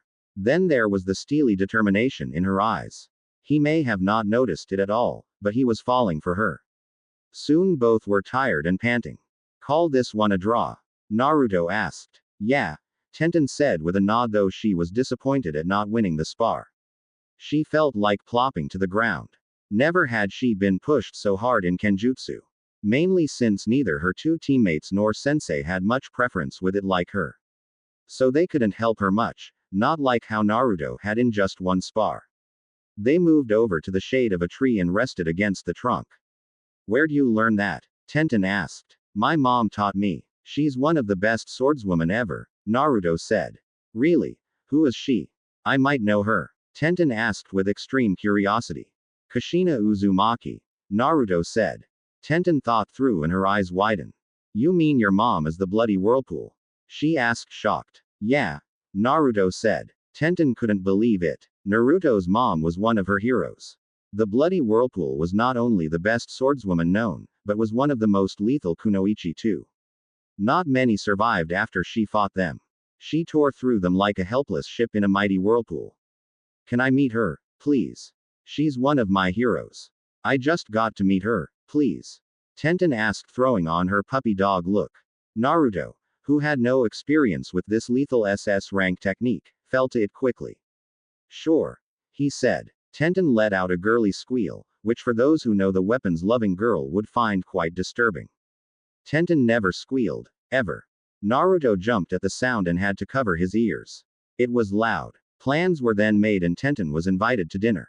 Scene break. Later that night Naruto was back home getting ready to have dinner with his family. So how was your little sparring session, Naruto? Shizune asked. Great. Oh, by the way, she's coming over tomorrow night for dinner, Naruto said. Bringing your girlfriend over to meet the family already? You sure move quickly, Naruto. What's next? Wedding bells? Shizune asked with a glint her eyes. Naruto sputtered around for a good while as Shizune watched amused. Jiraiya and Tsunade watched laughing as Kushina smiled as she made dinner. Shizune, quit that. Naruto is just inviting a friend over, Kushina chided. Aw, come on, Shizune said with a pout. No, Naruto is too young to have a girlfriend yet, Kushina said. Naruto let out a breath, his mom had saved him. Anyway, I'd like to meet the girl first and get to know her before I give them my blessing, Kushina said with a mischievous smile. Naruto's jaw dropped as the other three adults burst out laughing. Once dinner was ready and everyone was eating, Naruto told them about his spar with Tenten and everything. Looks like you've got a fangirl, Kushina, Jiraiya said, grinning. I guess. I never really thought about being looked up to or idolized, Kushina said, a bit stunned at having a fan. The rest of the evening was relaxing since Naruto knew he'd need all of his strength tomorrow. Scene break. The next day Naruto woke up early, though he knew from Jiraiya that he didn't need to get there too early. He washed up, ate breakfast with his family and did a bit of light training to warm up before he had to get to the training grounds. When he got there he found Sasuke and Sakura both leaning on the same training post looking half asleep. He wandered over, finding a tree nearby, and leaned against it. He pulled out the same book he had yesterday and began to read. It was a book on seals. Soon it was 10 and Kakashi finally showed up. Yo, he greeted. This startled both Sakura and Sasuke. Naruto looked up and waved at his sensei. You're late, Sakura screamed. Yeah, about that. I got lost on the road to life, Kakashi said, rubbing the back of his head. Lair, Sakura shouted. Anyways, let's get started, shall we? Kakashi asked as his ears rang slightly from the high-pitched sound. Naruto sighed. He had just finished a long mission and wanted to go to bed. He had just finished up with another assassination mission and all he wanted to do was sleep off another kill he had to do. The blonde-haired boy was a part of the elite Anbu, a force that only obeyed the Hokage. But here's the kicker. Naruto is only 11 years old. He is the youngest Anbu ever. Though he is young, he's quite experienced and has already killed multiple times over. He's skilled with Fuinjutsu to close to a master level, and his taijutsu, ninjutsu and kenjutsu make him on par with mid to high Junin level. He's said to be a genius and a prodigy. Though the reason he isn't thought of so highly or even known in the village is the resident that resides within him. The nine-tailed fox, the Kyubi. The Biju that attacked the village on the day of his birth and almost destroyed it if it weren't for the fourth Hokage, who sacrificed his own life to seal the demon within Naruto. Now Naruto knew about the fox by meeting the demon after a severe beating he got from the villagers one day. After that he began training so he wouldn't get beaten up again. Naruto was quite smart and he read through every book he got his hands on. He did that by sneaking into the library at night and read through the night. Naruto's skills were found out by the Sandaime Hokage and against his better judgment he let Naruto enter the ninja ranks early. Naruto rose through the ranks faster than the prodigy Uchiha, Itachi did. He's been an Anbu for 2 years and so far enjoyed the work though he would never get used to killing. He was glad that the other Anbu, Junin and Special Junin didn't hate him and even some befriended him. His close friends were Anko, Kakashi, Hayate, Itachi and Yugao. They were his family since he had none. They were all handpicked to help teach Naruto the skills he needed to be a shinobi. Anko, Kakashi, Yugao, Itachi, and Hayate all thought of Naruto not only a friend, but a little brother too. They were very protective of him and were his protection when he wasn't on a mission. They dished out the hurt to the villagers that harmed Naruto, not holding back at all. They did this since Naruto couldn't show any of his abilities in the village off duty since it would be too suspicious. His Anbu name was Fox, which was kind of ironic, but no one ever figured out the connection. Except his friends, and they chuckled at the name when he first got it. Scene break. Naruto in full Anbu gear including his mask stood in the office of the third Hokage, Hiruzen Sarutobi. He wasn't sure why he was called here, but knew it was for a mission and that was good enough for him. Fox, glad you could make it, Hiruzen said with a smile. Lord Hokage, Naruto said bowing. While on duty Naruto called Hiruzen Lord Hokage, but when he was just Naruto he'd call him old man. He was the only one who could do this and get away with it. Hiruzen liked this behavior since he was so used to calling him Lord Hokage every day that this was a nice change even though it was disrespectful. I have a mission for you that only you can do, Hiruzen said. What is it, Lord Hokage? Naruto asked with a tiny bit of interest. Your mission is to enter the Ninja Academy as a student and become a genin, Hiruzen said. Naruto was shocked. Why the hell did he have to do this mission? Why? It didn't make any sense at all, though he knew the Hokage would never issue him a mission like this without a reason, so he held his tongue awaiting an explanation. I know you're wondering why I am asking you to do this.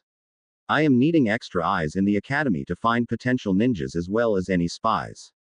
The Chunin instructors are good, but they don't see everything. So that's why I want you, Hiruzen said. Naruto sighed. He could see where the third was going. He just didn't like it. As a genin no one would suspect him at all. He would act all innocent and the like while spying on certain ninja that look suspicious as well as point out students that showed great potential to rise through the ranks. It was somewhat ingenious to plant a mole in your own army to get more accurate reports on things. Fine, I'll do it, he said. I knew I could count on you, Fox, Hiruzen said with a smile. When do I start? Naruto asked with a sigh. Scene break. A day later. Naruto now sat in his apartment. His friends, comrades, pseudo-siblings were all there and had just heard what Naruto's new mission was. Itachi wasn't there due to his covert mission that made him kill his entire clan, just leaving his little brother, Sasuke, alive. The group knew Itachi was innocent and believed him and hoped he was doing fine wherever he was. There were plans of finding the wandering Uchiha and bring him back to the village and clear his name. So you're going to be joining those brats? Anko asked. Yeah, Anko, I will be. I'll have to hide all my skills also to keep from being suspicious too, Naruto said, not liking the whole thing at all. It will be interesting to see, Kakashi said as he read his book. You better not slack off in your training when you're in the academy, Yugao said. Come on, Yugao, I'll still be able to kick your whenever you want, Naruto said with a smile. Just try it, Yugao said in mock threat with a smile on her face. Name the place and time and I'll be there to own your butt, like I've done the past 2 times, Naruto said smirking. Yugao growled playfully. Anko was smiling as she egged the two on even though it was just playful banter. When do you start? Hayate asked, breaking the playful mood. On Monday. Lord Hokage has to make sure all the paperwork is finished and set, Naruto said. The others nodded. They'd miss their brother since he won't be on any other missions, and that meant not being able to see him much. Plus, they had to pretend they didn't know him as to not arouse any suspicion. Scene break. Naruto entered the classroom and found his seat. He then waited for the mission to officially begin. The time passed at a crawl as Naruto kept up his cover. He kept his grades a little above average and his skills on the par of an academy student. What was difficult was to act ignorant of everything. He also found that most of the teacher in the academy would be biased towards him and not even teach him at all really. It didn't affect Naruto a whole lot since he knew everything already, but it still irked him. He had to create a whole new fighting style so not to use his Anbu ones and get caught. It was hard for a while since he was so used to fighting like an Anbu, not an academy student and future genin. His new fighting style was more chaotic than his usual fighting style, which was more methodical and exact. He was very good at silent killing used for assassinations and such. Now he fought with power and speed without much use of stealth, very little really. The two instructors he found interesting. The first was Iruka, who he liked, but the other Mizuki. Well, Mizuki gave off this weird vibe and Naruto didn't trust nor like the guy. He made a note to talk to Ibiki about Mizuki and maybe have a friendly chat with the Chunin sometime.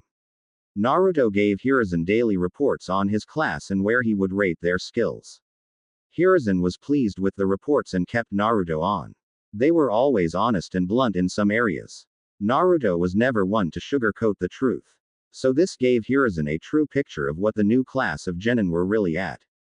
He'd be adding these reports to their student files for when it came for the Junin senseis to pick their team, they'd have better info to go on.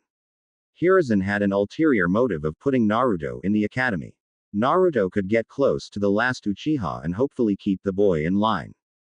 Hiruzen worried about the last Uchiha since he seemed mentally unstable somehow. The boy was an avenger and spent most of his time brooding and being cold and distant. This wouldn't do, so he needed a plan to keep a better eye on the Uchiha. That was Naruto's second mission. When Naruto heard about this secondary mission, he grumbled about babysitting a big emo brat, but orders were orders. Naruto kept his grades average, never showing anything extraordinary. That was his cover since he didn't want any unwanted attention. He made sure his taijutsu was alright as well as his other skills. He was in the middle of the class and that was alright with him since he didn't really care at all. What he hated was the lousy taijutsu style the class was taught. It had so many flaws in it that you'd be killed if you ever used it in a real fight. He'd have to talk about this to the Hokage along with the boring lessons as well. I mean, none of this would help you as a shinobi. I mean, they were interesting things to know, but had no value for a shinobi at all. What he really wanted to talk to the Hokage about was the quality of kunoichi the academy was sending out. They were all fangirls and cared more about their appearance than their skills. They'd be killed on their first mission out of the village. He didn't think flower arranging should be a part of the kunoichi lesson plan. He knew that Anko and Yugao would be extremely angry at how the new batch of kunoichi are acting and would literally whip them into shape. Scene break. 4 years later. Soon it was the genin exams and things had gone smoothly. Naruto did slip the word about Mizuki and the head of T, and I had that nice chat with the Chunin. The results of that had a new Chunin helping teach along with Iruka. Naruto didn't really care what happened to Mizuki since that wasn't his problem. Naruto passed and was assigned a team with two that he couldn't stand.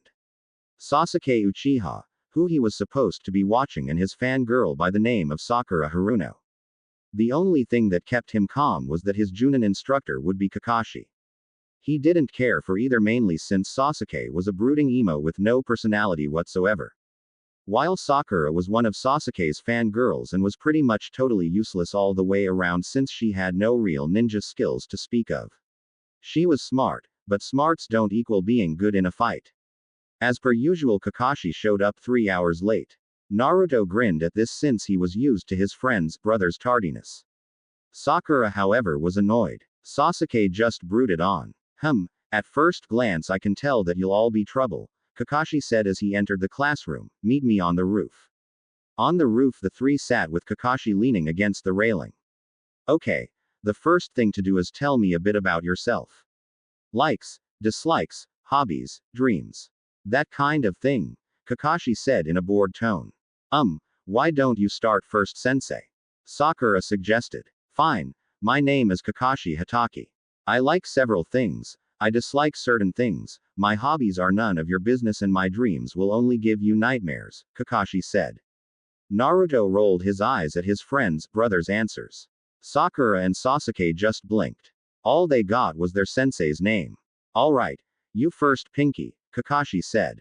Sakura glared slightly at Kakashi. My name is Sakura Haruno, not Pinky. My likes are. She looks at Sasuke and giggles. My dislikes are Ino Pig. My hobbies are. Again she glances over at Sasuke. And my dreams are. She looks at Sasuke once again giggling with a bright blush on her face. My dislikes are Ino Pig. Great. A fangirl, Kakashi thought with enthusiasm. Okay. You're up next, broody boy, Kakashi said. My name is Sasuke Uchiha. I have very few likes. I dislike a lot. I have really no hobbies and my dream is to restore my clan and to kill a certain person, Sasuke said in his usual emo manner. Sakura looked at Sasuke with hearts in her eyes. Sasuke is so cool, she thought. The prick will have to get through me to get to Itachi, Naruto thought. Great. An Avenger. Why me? Kakashi thought with a sigh. Okay. You're last, Kakashi said, tipping his head to Naruto. Alright. My name is Naruto Uzumaki. My likes are ramen, training, my brothers and sisters and learning new jutsus. My dislikes are people who are simple or closed-minded and those who think they are above others just because of their clan or because they have a bloodline. My hobbies are training, learning and creating new seals, and my dream is to be the best ninja in the village, Naruto said. Kakashi did an eye smile. He knew he'd be helping his friend, brother to fulfill his dream. Sasuke snorted at Naruto's dream and Sakura just ignored Naruto as she kept staring at Sasuke. Okay. Tomorrow we'll be having a little survival test, Kakashi said. I thought we already did that. Sakura asked. You've never had one like mine. Be at training ground 7 at 5. Oh, and I recommend you don't eat. You'll just throw it up, Kakashi said, then disappeared in a swirl of leaves. Sasuke got up and walked off with Sakura following him like a puppy dog. Naruto sighed when he was the last left and then shushined away. Scene break. Later that day, Naruto found Kakashi on a rooftop reading his little orange book. Naruto appeared and Kakashi glanced up. So what's your thoughts on your teammates? He asked. I thought you already have their info from their files. Naruto asked. I did, but I want your opinion, Kakashi said. The silver-haired Junin trusted Naruto's judgment since Naruto never sugar-coated a thing. Even though what was in the file was Naruto's observations of the two, he wanted to hear from the source. It would give him a better picture of his other two students. Well, Sasuke is an asshole. He may be a genius or what have you and is great in taijutsu and ninjutsu, but he's arrogant and thinks just because who he is he should have anything he wants. I'd watch out since he'd want to gain power the easy way, which will cause trouble later, I fear. He's strong, very strong, and his chakra reserves are big, but he has no control yet. And not as big as mine. He thinks he can do anything on his own because he's an Uchiha and a team will just drag him down. I also fear what will happen when he actually awakens his Sharingan since he's already a pain and with his eyes he'll be unbearable, Naruto said. Kakashi nodded. As for Sakura, well, she's a fangirl with no skills whatsoever really, except I think she does have a knack for genjutsu. She has small chakra reserves, low stamina and little to no strength at all. Her only redeeming feature is that she is smart in genjutsu. She can strategize and come up with plans well, and she has okay genjutsu, but that's all. She needs some serious training to even be on par of a regular genin. She's the weak link on the team since she probably hasn't trained a day in her life, Naruto said. So what you are saying that I'll have to actually do some work, huh? Kakashi asked. Duh. You lazy, Naruto said sarcastically. I wonder if I can get Anko or Yugao to help train Haruno. That's if you pass tomorrow, Kakashi wondered. Knowing the damn council, you are forced to pass no matter what. Their precious Sasuke can't be left in the dust, Naruto said, frowning. You're right, that's why I was assigned. They want me to focus all my attention on Sasuke since he's got the Sharingan, Kakashi said. Lousy bastards, Naruto muttered. Kakashi agreed with Naruto wholeheartedly. The council was the reason Naruto was never adopted and several other things too. So what's the test? Naruto asked. You'll know tomorrow, Kakashi said mysteriously. Fine, well I'll see you tomorrow at 10, Naruto said with a shrug. Kakashi nodded. Naruto shunshined away. Scene break. The next day, Sasuke got to training ground 7 early. He was tired and hungry, but he was following Kakashi's instructions. Sakura arrived a few minutes later. The two sat leaning against a training post trying to stay awake. Naruto slept peacefully till 7. Then he got up and had a nice breakfast. He glanced at the time and knew he had time to kill, so he started his workout knowing he'd be done before he had to get the training ground. Sasuke and Sakura were annoyed. Their sensei wasn't here, nor was their other teammate. Naruto finished up his workout and showered and dressed in his ninja clothes, which consisted of Anbu-style pants, a mesh shirt, a gray long-sleeved shirt over that, a jacket that had plenty of pockets and pouches for scrolls and other ninja items, and standard shinobi sandals. He stored his Anbu outfit in the back of his closet in a hidden compartment, knowing he won't be wearing it for a long while. He then headed out with time to spare. He got to the training ground and found his two teammates half asleep. Yo! He greeted loudly. This jarred both of them awake. They glared at Naruto for waking them up and for arriving late. Where the hell have you been? Sakura shouted. Out and about, Naruto answered, then went to a nearby tree and jumped up and relaxed on a branch. Sasuke glared at Naruto while Sakura looked ready to throttle the blonde. Sasuke was angry at how nonchalant Naruto was with everything and Sakura for being late and making her and her Sasuke wait. It took another half hour and Kakashi finally arrived. Yo! He greeted. You're late, Sakura shouted. Sorry, I got lost on the road of life, Kakashi said without even any conviction. Naruto chuckled at this excuse. Come on down, Kakashi called, looking at Naruto. Naruto hopped down from the tree and walked over to his two teammates. Okay, first of all, you are not real genin yet, Kakashi said. What? Sakura screamed. Sasuke glared at Kakashi. Naruto looked bored. This test here is to see if you are ready. The tests you took were to weed out those who weren't up to snuff. Now it is time to see if you really have what it takes. Oh, there's a 66% of failing and becoming genin, Kakashi said. Sakura and Sasuke looked furious at this and Naruto was curious of the number. So that's why there aren't so many teams of genin in a graduating class, the blonde thought. Okay. The test is this, Kakashi said as he revealed two small bells. Sasuke and Sakura blinked while Naruto looked curious. Bells? Sakura asked. Yes, your test is to retrieve these bells. If you don't, then you'll be sent back to the academy. Come at me like you're trying to kill me, since I will not go easy on you. You have till the timer runs out, Kakashi said firmly as he placed a timer on a training post. Begin. The Junin said. Sasuke and Sakura jumped away to hide while Naruto stayed in place. This is to test our teamwork, huh? The blonde asked. Yup. Kakashi said with an eye smile. Alright, I'll be in the tree to enjoy the show, Naruto said and headed to the tree he was in before. Kakashi nodded. Sasuke was curious to what Naruto was doing, then saw him walk away. Loser, he thought. Sakura saw the same thing and was wondering what Naruto was up to. Kakashi was reading and smirked. He sensed where his two other genin were and decided to see how good they were, even though Naruto gave him a good evaluation on both. He went after Sakura first and took her down with a simple low-level genjutsu that made her see Sasuke mortally wounded. She collapsed unconscious after screaming. Pitiful, the Junin thought, shaking his head. As soon as he got out in a clearing, Sasuke jumped out from his hiding spot and began attacking Kakashi with everything he had. Kakashi blocked and dodged each strike with ease. Though with each unsuccessful attack Sasuke got angrier, thus making his moves sloppier and easier to read for the Junin. He does have talent, Kakashi thought. He then saw Sasuke reach for a bell and almost grabbed it. The Uchiha then jumped back and did some hand signs and a burst of flame came out of Sasuke's mouth. He shouldn't be able to do that level of jutsu yet, Kakashi thought. Naruto watched all of this as he analyzed the whole fight. Sasuke was pretty good, like Naruto knew he was. Sasuke wasn't as good as Itachi though. No way near. The boy had no control whatsoever. The problem was that Sasuke had a whole bunch of anger built up inside him and he hasn't found a health way to release it.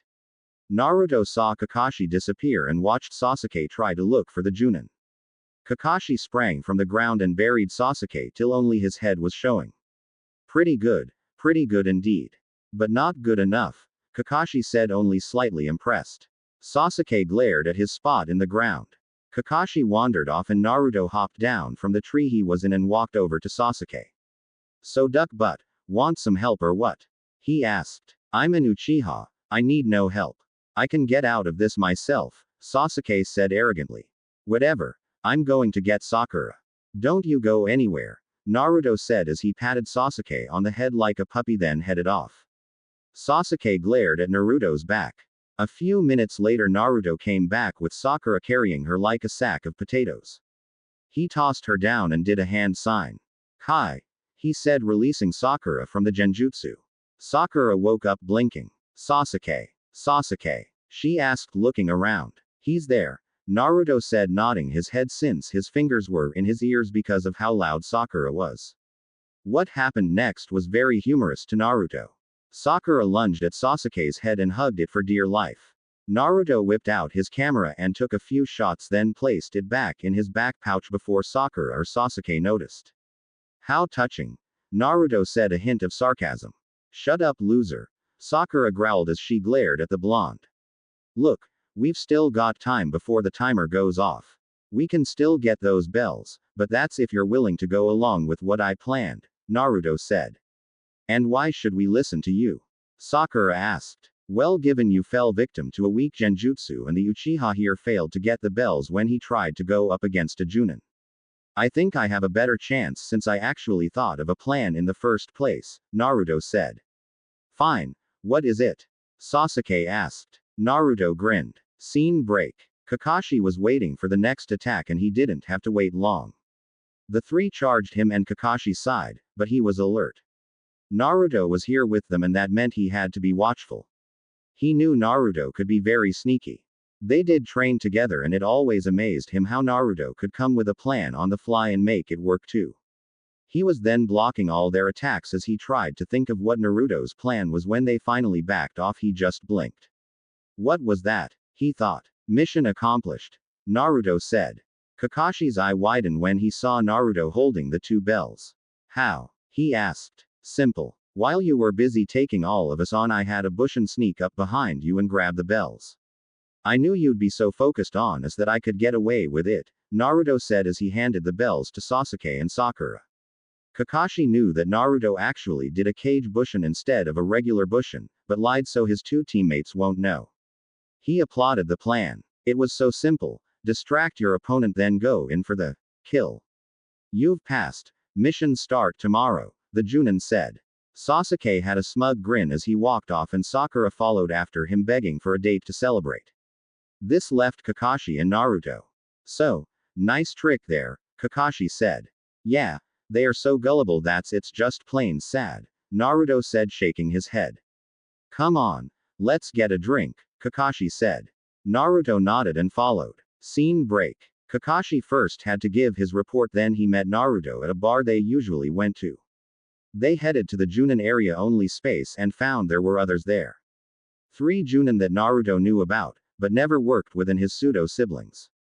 My eternal rival, what brings you here and why is one of your students here with you? A Junin wearing green spandex and had huge eyebrows asked. You say something, Guy? Kakashi asked. Gah, there's that hip attitude, Guy announced. What is a genin doing here, Kakashi? You know he's not allowed, a woman with long black hair and red eyes asked. Kakashi was about to speak when stopped by Naruto. It's all right. First, can you all who don't know me keep a secret? Naruto asked. The 3 Junin who didn't know Naruto nodded. Right, well, my name is Naruto Uzumaki, member of the Anbu, Naruto said as he lifted his sleeve to show them the brand on his arm. The 3 Junin was shocked. How could one so young be an Anbu?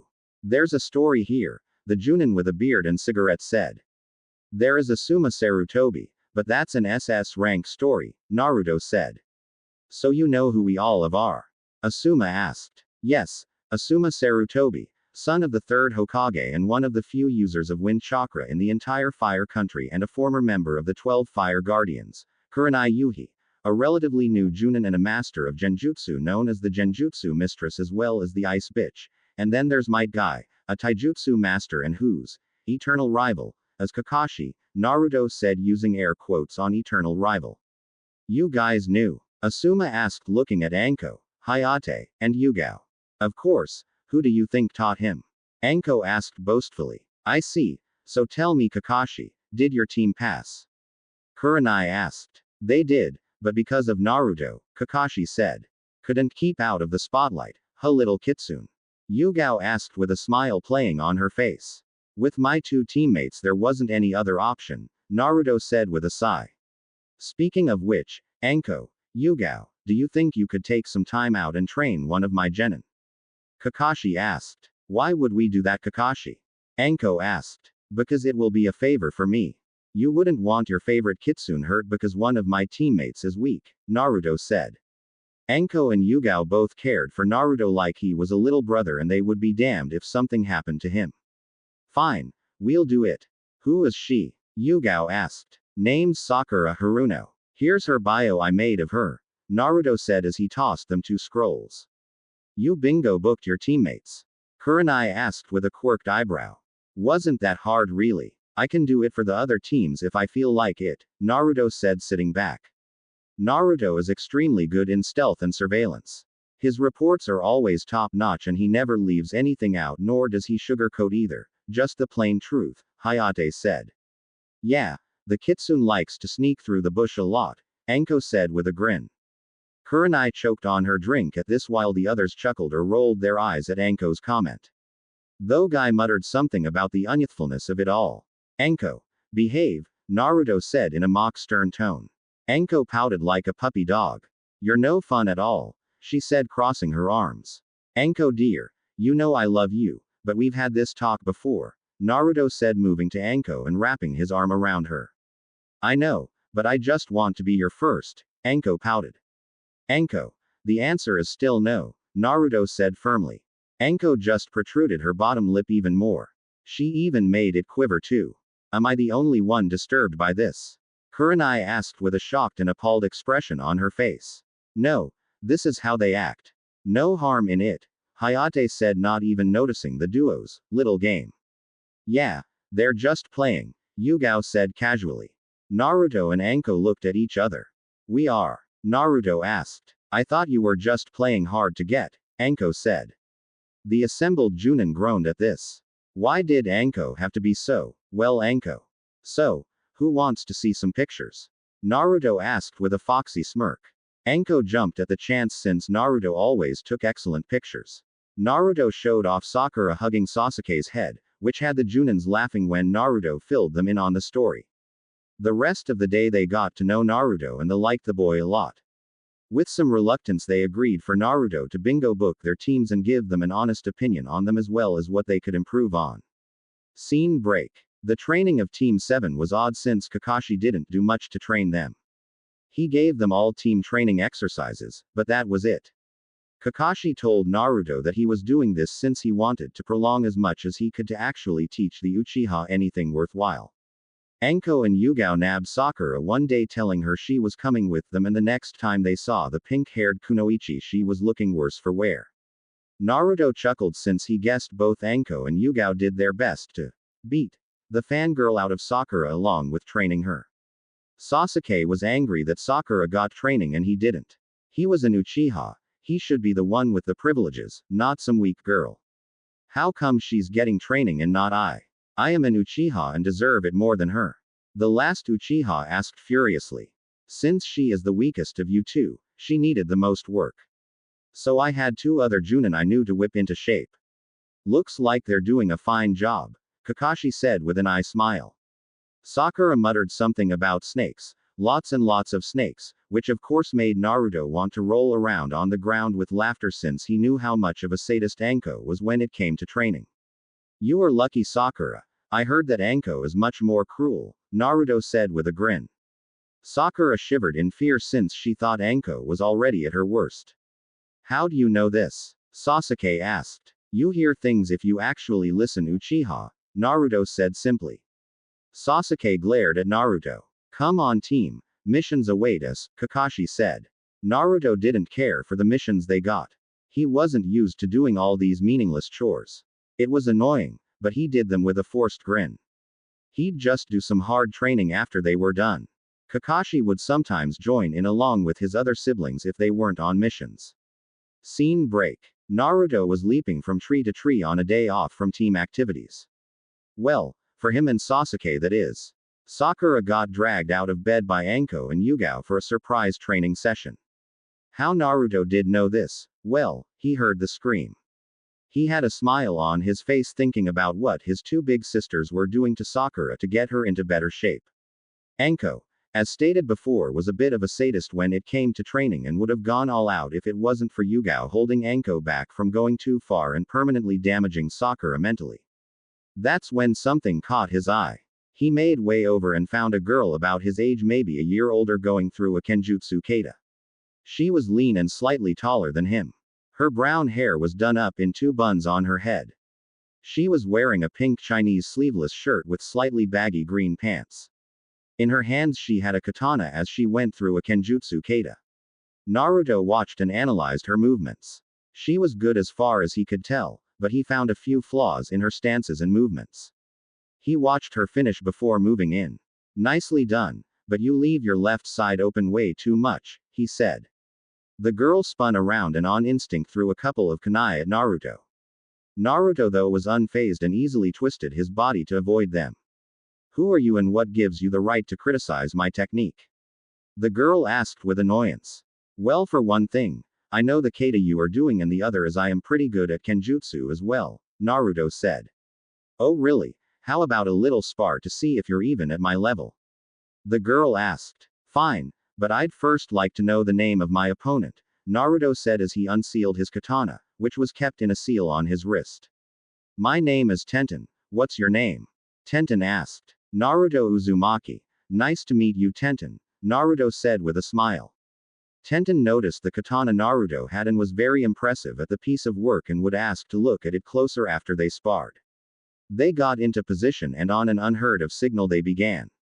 The sound of clashing steel echoed through the training ground as Naruto and Tenten traded blows with one another, neither actually making a hit on the other. Tenten was amazed how good Naruto was. She felt she had met her match in kenjutsu. He could counter each of her attacks with precision and she did all she could to either block or dodge his attacks. Naruto kept analyzing Tenten as they fought and found she had a whole lot of potential and decided to give her a few kenjutsu scrolls later. Tenten lost due to Naruto ramming the butt end of his katana into her gut hard, causing her to gasp and fall on her butt hard. He then brought the blade to Tenten's neck, ending the match indefinitely. I think I win, but that was a good match, Tenten. You have talent, Naruto complimented as he held a hand out to her. Tenten took it though she knew her ego was bruised by the defeat. Naruto was good, very good. Probably better than her, way better. They found a tree and sat under it so they could rest. That was amazing. I've never met anyone that good in kenjutsu before, Tenten said. You're pretty good too, Naruto complimented. Tenten beamed at the praise. Thanks, my specialty is weapons. I am the best at projectiles.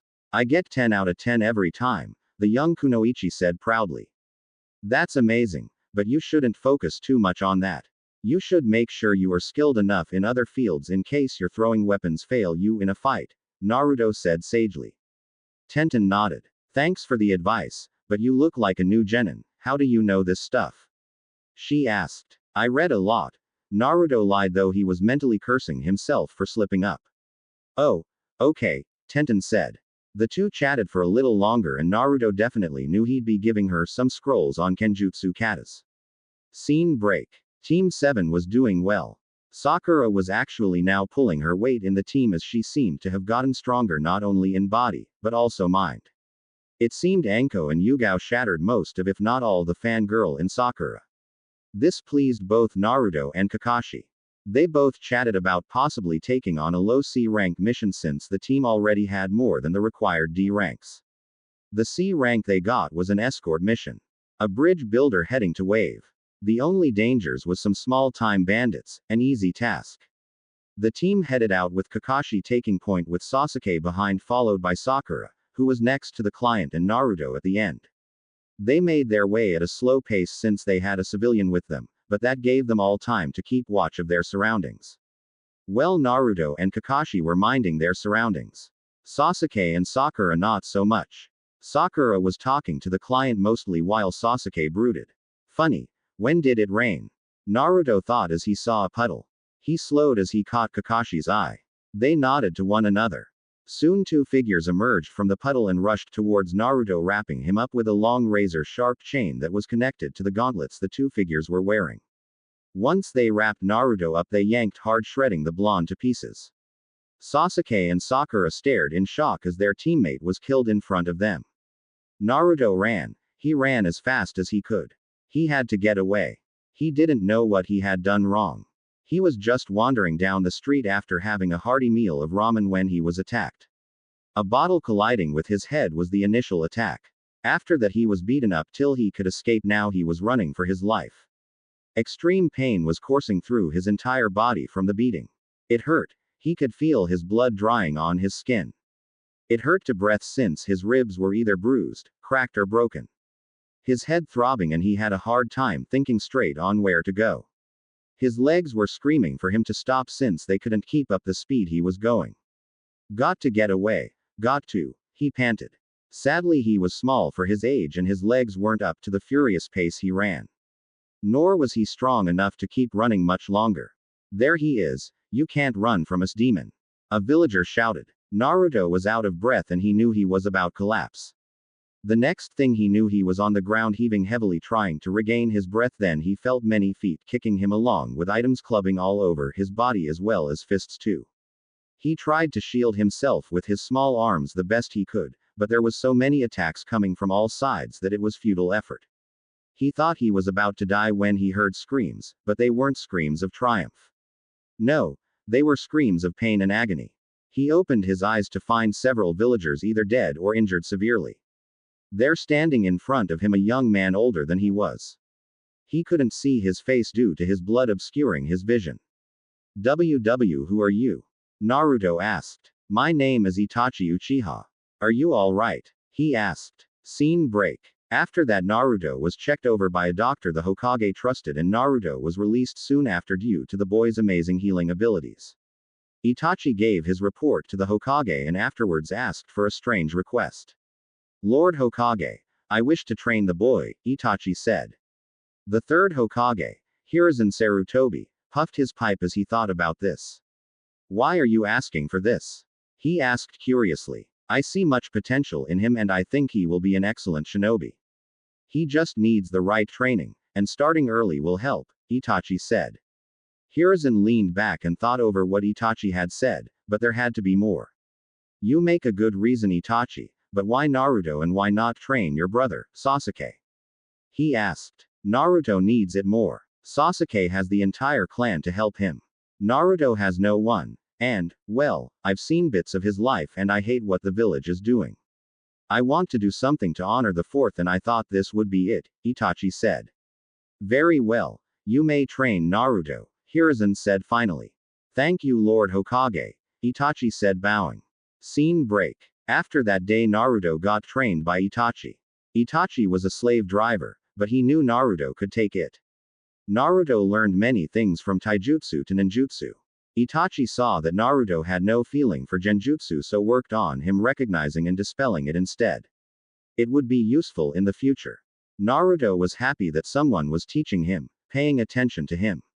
He even got to calling Itachi his brother. Itachi somehow grew close to Naruto. He saw him as a little brother even though he already had one. He just felt closer to Naruto than his own brother though. He didn't know why, but it just felt right. Their bond grew strong as both teacher and student as well as brothers. Itachi helped Naruto eat better so he could get stronger and taller. Ramen was good, but eating every day wasn't healthy at all. He taught Naruto a few recipes and gave Naruto a few cookbooks to study as well as buying Naruto's groceries since Naruto couldn't get any food if he went shopping on his own. Naruto made Itachi laugh and relax from the hard days. He also got Itachi to enjoy life, which he hadn't done for a long time. It was a good relationship for the both of them. Scene break. Itachi couldn't believe his orders. He had been ordered before to spy on his family. There were rumors that his clan was planning an uprising and he needed to find out if it was true. It was. Now the council had ordered him to kill his entire clan to avert a war. He knew that this was the logical choice, but how could you handle killing your family on the emotional level? Before he left, Itachi and the third had a few words with one another and an agreement was come to in the end which will change the future. Scene break. It was in the middle of the night and Naruto was deep asleep when he heard a banging at his door. The blonde grumbled and crawled out of his bed and to the door. Naruto got to the door and opened it to find Itachi standing there. Itachi, what are you doing here? He asked, rubbing his tired eyes. We're leaving on an extended training mission. Get packed, Itachi said in a very serious tone. Naruto blinked, now fully awake, and nodded. He knew not to question Itachi when he was this serious. Itachi walked in and helped Naruto pack up all he could. Once that was done and Naruto was dressed, they left. Naruto though wondered if and when he'd return. Scene break. Years passed since Naruto and Itachi had left the Leaf Village. Naruto had learned what Itachi had done and felt bad that Itachi had to kill his family. Though Itachi left his brother Sasuke alive. During these years Itachi kept training Naruto as they traveled. They learned new things from the people they met too. It was lonely on the road, but they got through it by hanging on to one another. Naruto's orange jumpsuit was soon too threadbare and wrecked by constant abuse. He had to get new clothing. Clothing that fitted more of a ninja. He now wore a mesh undershirt, which was covered by a dark brown and forest green shirt, black pants with built-in holsters for weapon pouches, and to top it off a gray jacket with several pockets to hold items. Itachi knew he would never get over what he'd done, but helping Naruto get stronger eased him a bit. It gave him a purpose in his life and helped from shifting to darker thoughts and actions. Naruto was his saving grace. Scene break. Years later, Naruto walked up to the gates that were the entrance to the Leaf Village feeling good. Though he was frowning on the inside, Itachi couldn't set foot in the village and that he was on his own again. He made his way to the gates and smiled. It had been years since he last saw these gates and wondered if anything had changed within the village. He himself had changed. He had grown several inches. He still had the familiar whisker marks on his face and those blue eyes. But those eyes weren't the same innocent ones that he had when he left the village. No, these eyes were older and wiser and perhaps a bit colder too due to being exposed to the real world so early. He still wore the same clothing he got after his jumpsuit was no longer wearable. Naruto Uzumaki, returning from an extended training period, he said to the guards. They were shocked. They thought that the demon was gone forever only for him to return.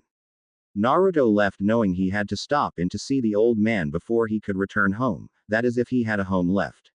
Scene break. Hiruzen sighed as he worked on the mini mountain of paperwork in front of him. He prayed to God for some relief from his small personal hell. Hey old man, I'm back. Hiruzen looked up and smiled. Naruto was back. Things were quite boring without the hyperactive blonde around. Naruto, how are you, son? He asked as he puffed his pipe. Good, Naruto said as he plopped into one of the open chairs. Hiruzen used a special seal to create privacy.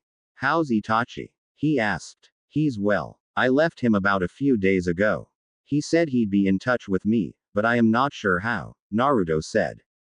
Hiruzen nodded. You look like you've done quite a bit of training since I last saw you, the old Hokage said, taking in Naruto's new outfit and the blonde's slightly buff body.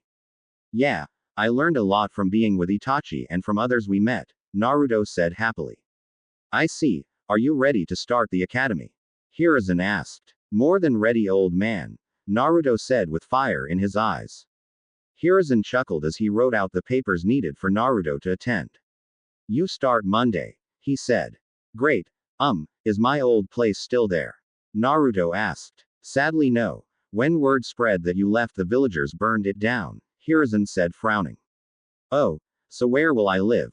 Naruto asked. Hiruzen puffed on his pipe in thought for a bit. I think I know a place, he said. Scene break. Naruto looked at his new home. It was much better than his old one, that was for sure. But still, it was still kind of run down.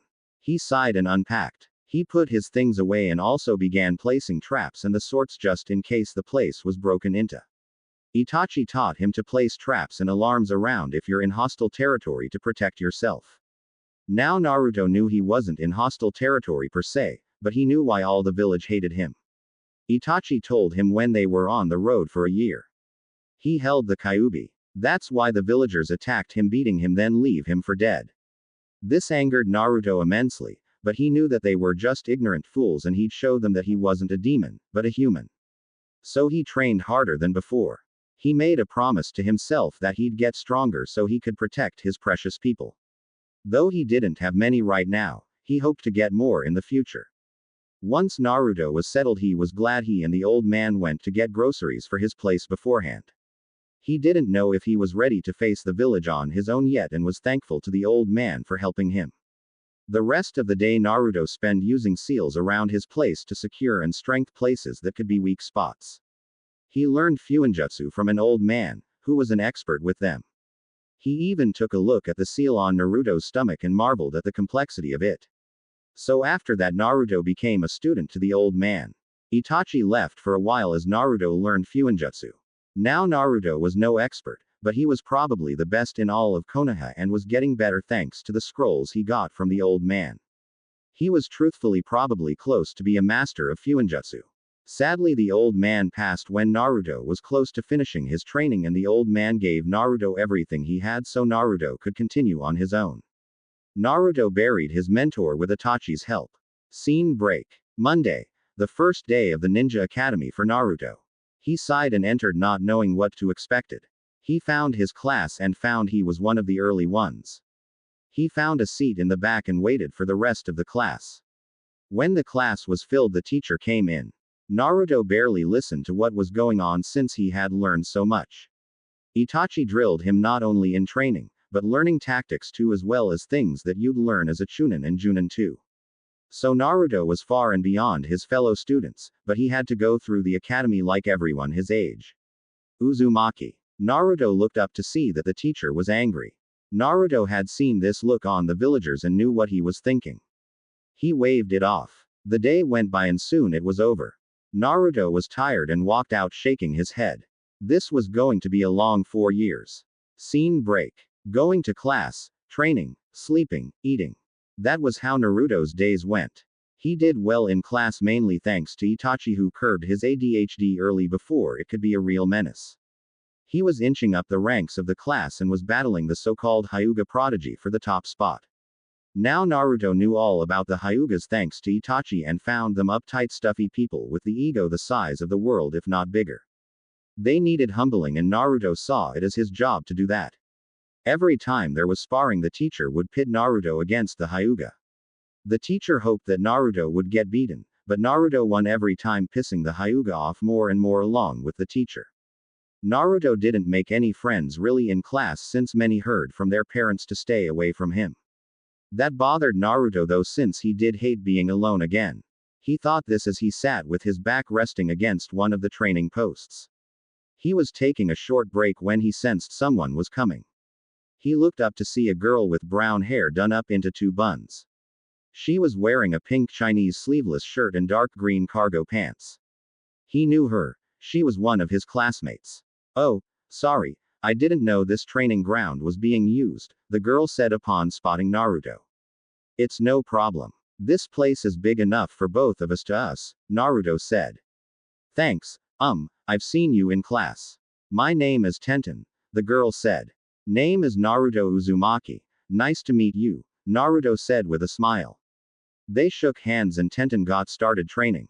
Naruto moved to resting against a tree so Tenten could use the posts. He watched her move and throw kunai and shuriken. He found she had grace and style. She hit all of her targets perfectly.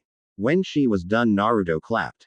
Tenten, who was so busy throwing that she jumped at the sound of clapping and blushed as she saw Naruto clapping. "Amazing, Tenten. I've never seen anyone be that perfect in throwing," Naruto said smiling. "Thanks," Tenten said with her blush increasing. "Do you have any other skills?" Naruto asked, getting up. "Well, I'm alright with the academy taijutsu style, I'm okay with ninjutsu and same with genjutsu also." I am more skilled in Kenjutsu though, Tenten said. Tell me, can you pick up any weapon and pretty much use it right off? Naruto asked. Yeah, how do you know? Tenten asked with shock. Oh, just something I learned when I was off training. You see, I saw some ninjas who were just like you. Can use any weapon they grabbed even if they've never used it before. I think it's some kind of Genkei Keke or something, Naruto said. Really? Tenten said with intense interest. Yeah, anyway how about a spar and if you can help me with throwing kunai and shuriken then I can help you with taijutsu and ninjutsu. I'm crap at genjutsu, Naruto said. Tenten thought about this proposal and agreed. She was curious at how good Naruto really was since he could beat a Hyuga and they were supposed to be some of the best. She also didn't believe the hype that surrounded Naruto. He seemed like a nice person and wanted to get to know him better. She didn't think her father would mind at all since he always told her to keep an open mind. So after that Tenten and Naruto trained together and became friends too. Scene break. Itachi smiled as he read another letter from Naruto. He was happy that his brother had a friend. He had read in previous letters how alone Naruto felt and was glad that wasn't the case now. The traitor of the Uchiha clan made a home close by to Konoha just in case he was needed. He knew it was a risky thing to do, but he wanted to be close to Naruto. He went back to the letter and read that Sasuke was a jerk even though said boy was a year under him. It seemed that Sasuke had taken the Avenger role very seriously. Itachi laughed when Naruto described that Sasuke looked like he had a 5-foot rusty kunai up his butt all the time. Itachi shook his head smiling. He did feel bad that his real brother was so hell-bent on killing him, but that could be dealt with and hopefully without any blood shed. He also read how his real little brother had so many girls both young and old following him and how he kept brushing them off. He had to laugh when Naruto pondered if Sasuke was gay or something since no straight guy would be avoid so much willing female flesh. Itachi was glad how good Naruto was doing in class and was probably going to be Rookie of the Year. This made Itachi very proud. Scene break. Soon Genin graduation arrived and Naruto was more than ready. Tenten could feel his excitement just by sitting next to him. Heck, it was so strong you could reach out and touch it. I know you're psyched about this Naruto, but calm down. You need to be calm and focused for this, Tenten said sagely. You're right Tenten, you're right, Naruto said as he took a couple of deep breaths to calm himself. The written test was a breeze then they went outside for the sparring portion. That went easy with Naruto once again being paired up with Neji Hyuga. Naruto beat him again leaving Neji very angry. The last part was the testing of the 3 academy jutsus. Naruto knew these by heart and they were a snap.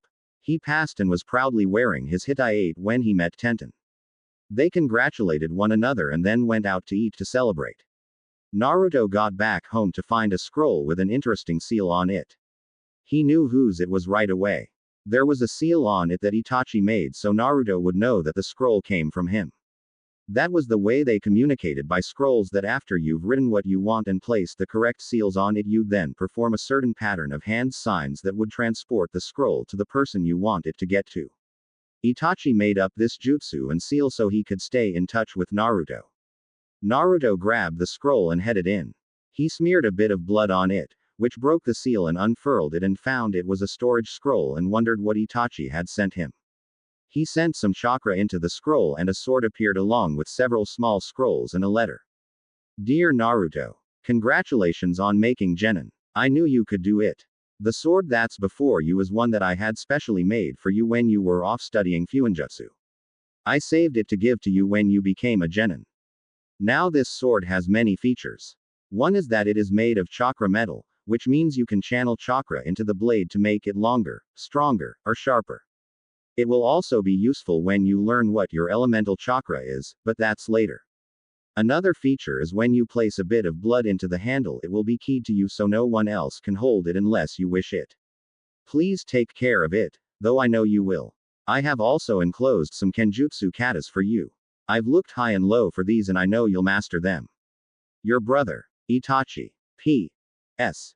You can teach these to your friend Tenten too. I know you will anyway. Naruto smiled wide and placed a few drops of blood into the sword handle to key him to the sword. He then went to bed knowing Tenten would be jealous. Scene break. Naruto wasn't disappointed when Tenten saw his new weapon the next day. She got starry-eyed and looked ready to ravish him or the sword, he couldn't tell which. He had Tenten give a bit of blood so she could touch the sword too.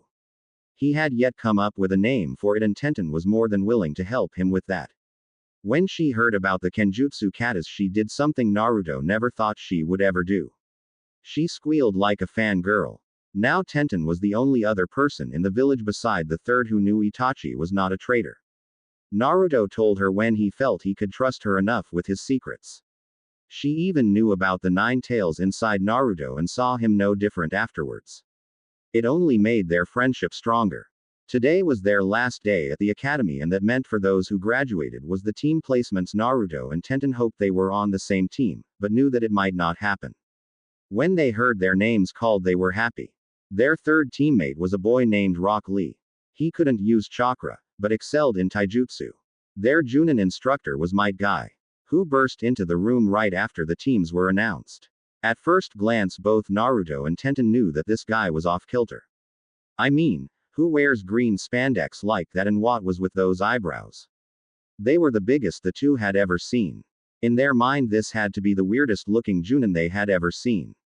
Scene break. Itachi received letters from Naruto and read about who his team was and his Junin instructor was. He vaguely remembered Guy, but that was it. When he read how crazy the man was, Itachi just shook his head. He knew every ninja had their quirks, it was the only way to cope with their way of life. He read about the missions and sort of felt for the boy. He remembered the D-rank missions he went on as a genin and they were no fun at all. He then smiled a bit. He also read how one of Naruto's teammates, Rock Lee, has taken to emulate Guy to the extreme. I mean wearing green spandex along with the bowl haircut and massive eyebrows. What sane person would ever want to be seen looking like that? All in all, Itachi was glad he made his choice in taking Naruto under his wing and teaching all he knew. Scene break. Naruto was frustrated. He's been a genin for several months now and all he and his team had been doing was D-rank missions. They were getting old and boring.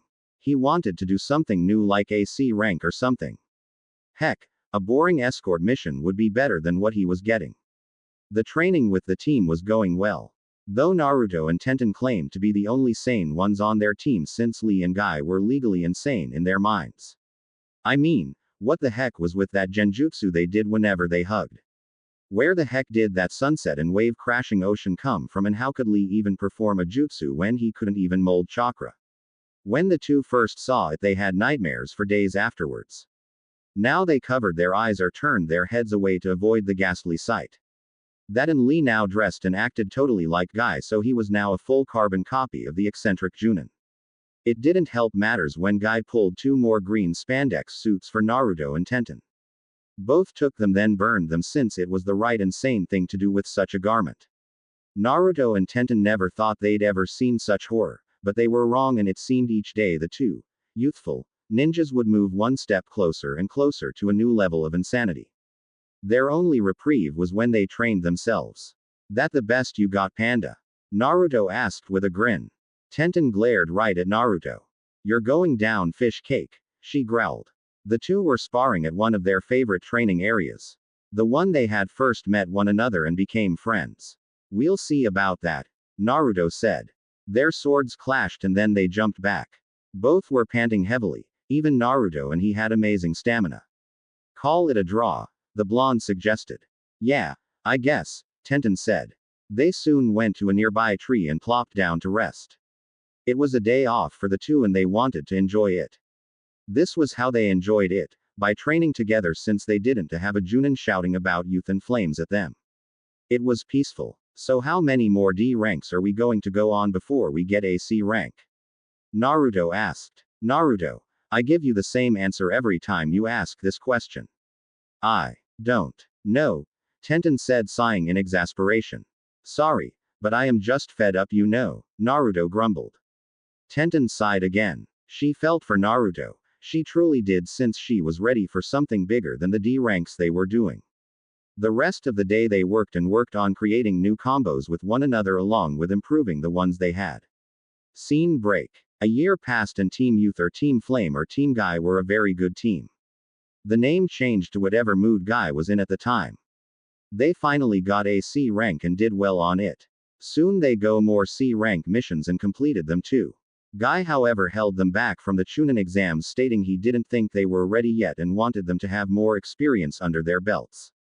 Naruto grumbled about this, but after reading a letter from Itachi after he complained about it. Itachi told him that he should take a look at it from his sensei's eyes and as well as his other two teammates. They hadn't had the training he's had and would need more. Plus, the fact that the Chunin exam required teamwork to complete it, that it would help to get a year of knowing your teammates under his belt first. Naruto in the end agreed. More time went on and Naruto and his team was one of the top teams. They were all respected by their fellow ninjas. This pleased Naruto even though he still got some dirty looks, but he just ignored them. He and his teammates grew together and trained together on their off days to work on combos and stuff as well as get to know one another better.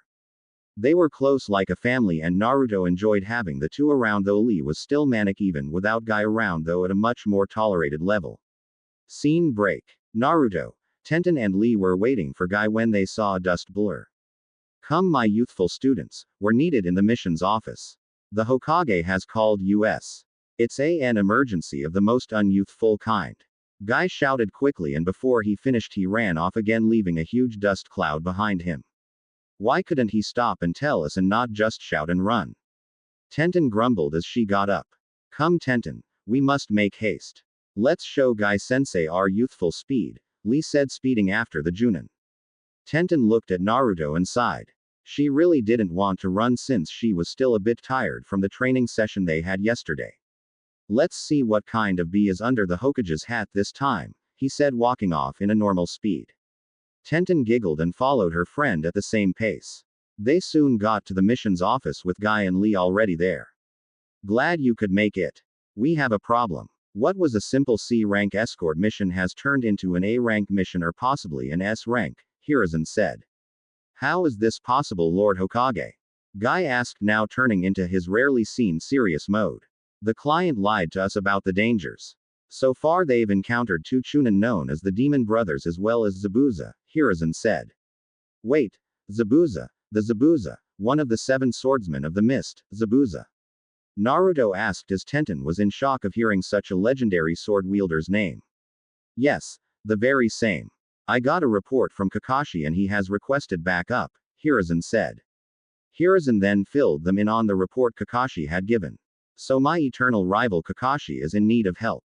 Then we shall be off with youthful speed," Guy said as he pumped his fist in the air.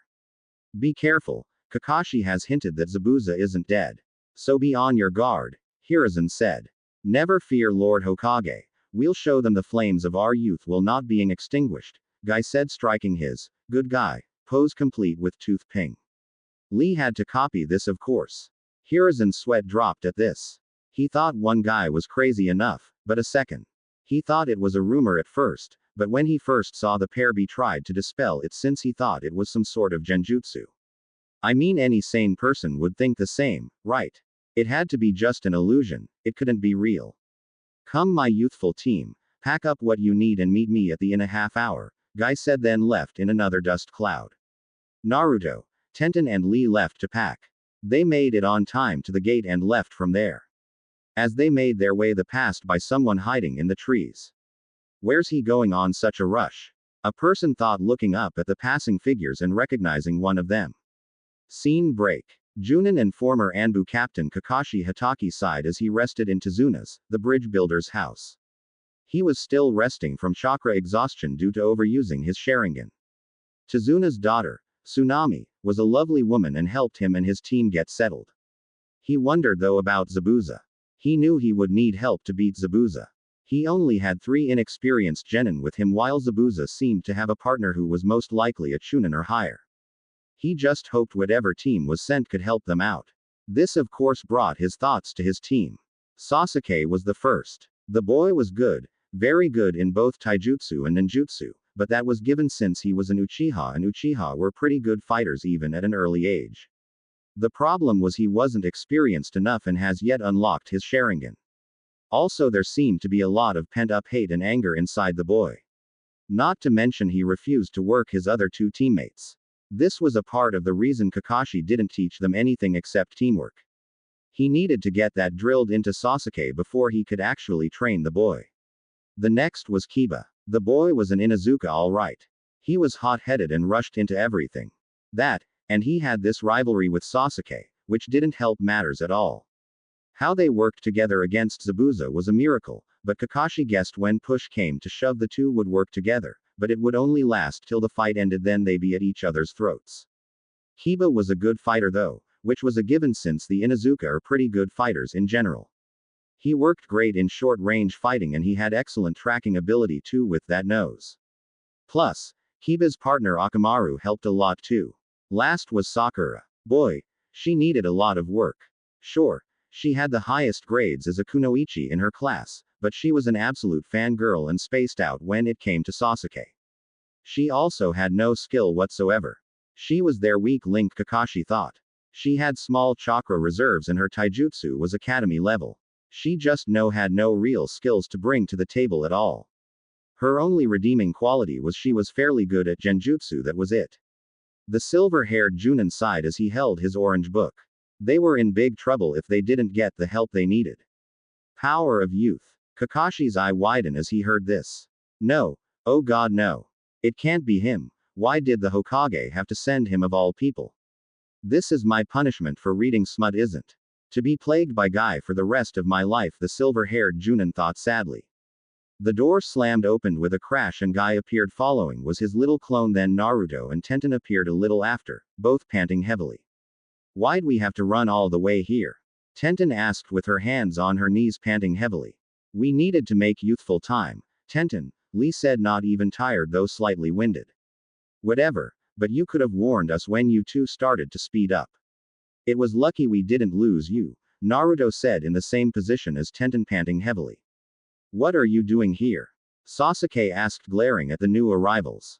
Easy duck butt, we're here to help you since you seemed to encounter some problems, Naruto said, standing upright. How dare you call Sasuke that? Sakura shouted as she went to punch Naruto. She was stopped by Tenten, who grabbed Sakura's wrist before her fist could make contact, twisted it around her back while a kunai was to the pink-haired kunoichi's throat. Dare touch him and you'll regret it, Tenten growled. Naruto sighed. Tenten was very protective of him. He wasn't sure why she was, but she scared off all girls who tried to get close to him. Like she was defending her claim or something. There were the few times, especially one when they were on a mission guarding a caravan, and whenever a girl their age flirted with him, Tenten went into jealousy mood and scare the girl off. He'd have to write to Itachi about this when he got back home. Easy Tenten. Let her go. We're on the same team here, he said calmly as he gently took Tenten's hands away. Fine, but she better watch herself, Tenten grumbled. After that, things settled down and the teams were introduced to one another. Sasuke was eyeing Naruto curiously as well as Kiba. Sakura was shooting a glare at Tenten since she could still feel the kunai to her throat. Lee had declared his feelings to Sakura, who ran and hid behind Sasuke. Guy and Kakashi talked business. So you guys were called in because our sensei called for help?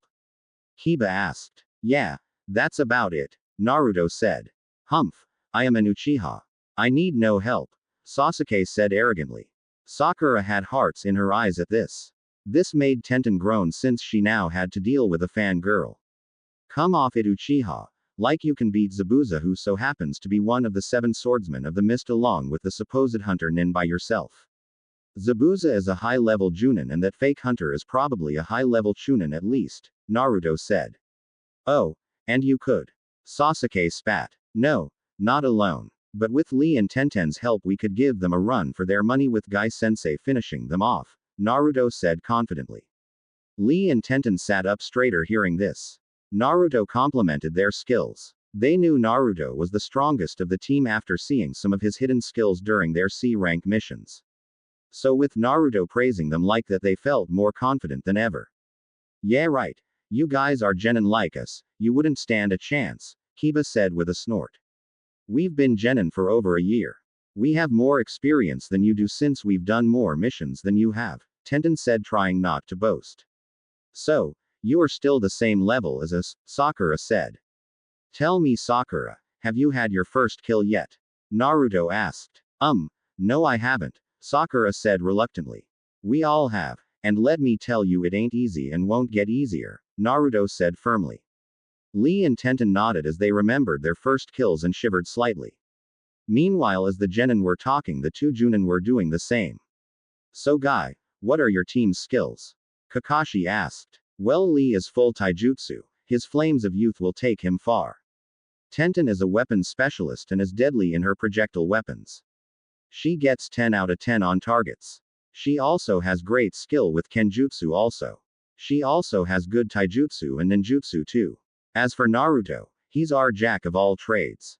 He's good in many things: ninjutsu, taijutsu, kenjutsu, and fuinjutsu. Though he has no talent for genjutsu, he's good at recognizing them and dispelling them. Their teamwork is flawless and they all have many combo attacks. Their flames of youth burn brightly together. Guy said proudly. Kakashi nodded, though he ignored the usage of the word youth. This team seemed like a good one. Heck, they were better than his own really, even though Guy's team have more experience than his team. Guy's team was a combat team that was more than ready. I see, Guy, if you could take over guarding Tazuna, then I can go out and train my team some to ready for the battle with Zabuza when he comes back, Kakashi suggested. Yes, we can do that, Guy said with a nod. Good, Kakashi said. Scene break. Kakashi's team was training as Guy's team guarded. On a day that Tazuna was forced to give his crew time off, Guy's team went out to see how Kakashi's team was doing. Kakashi and Guy were at the house, so that was pretty well protected. They found the three genin panting tiredly. There was cuts on the trunk of the trees. Sakura looked spent. Hiba was panting, but kept trying, and Sasuke was going, though he was never getting any higher. This is what you guys are doing? Tenten asked, shocked. What are you doing here? Hiba asked. Kakashi-sensei and Guy-sensei are back at Tazuna's home guarding him. We decided to come out to see what you're working on, Naruto said. Whatever. Bet you can't do this, Hiba said as he made his way up the tree only to fall 5 feet up. The three members of Guy's team looked at one another, then nodded. They then each took a tree that wasn't scarred and walked up them with no effort. No sweat, Naruto said from his spot on the tree. Sasuke growled and charged up again, but this time he didn't even make it up to where he stopped and he fell. Naruto pushed off the trunk of the tree and caught Sasuke before he fell and gently placed him on the ground. Take it easy. You are going to hurt yourself, he said. Sasuke glared at Naruto. Come on, Naruto. Let's do some training since we're out here. Hey Lee, care to join us? Tenten asked. Yes, Tenten, I'll join you and Naruto. We can keep our flames of youth aglow together, Lee said. Right, Tenten said. Say Lee, let's work on our combos. We're going to need them in the upcoming fight, Naruto said. Lee nodded seriously at this. Combos, what are you talking about? Hiba asked. We all have attacks that combine with one of our teammates. They make them more powerful and they are great secret weapons against our opponents, Tenten said. Guy's team walked off, leaving Kakashi's team curious. Scene break. Time passed and Sasuke and Kiba got tree walking down. It was just in time as Zabuza made his reappearance along with Haku, the hunter nin. Kakashi's team was guarding the bridge builder, giving Guy's team a break. But the break was short-lived as they took out a few bandits that tried to kidnap Tsunami. They took them out easily. They headed to the bridge to help Kakashi's team. When they got there, they found the battle hadn't even started. They joined Kakashi's team. Zabuza created several water clones which were taken down by Kakashi and Guy quickly. So it seems I was correct, Kakashi said. Yes, Kakashi. You all stay here while we handle Zabuza, Guy said. Naruto, you are in charge, Kakashi said, knowing Naruto could handle after seeing the boy train one day with his teammates. Sasuke glared at his sensei's back for not letting him lead. Right, Tenten, I want you to provide backup support. We're going to need you to watch our backs. Sakura, you stay here to guard the client and keep watch with Tenten.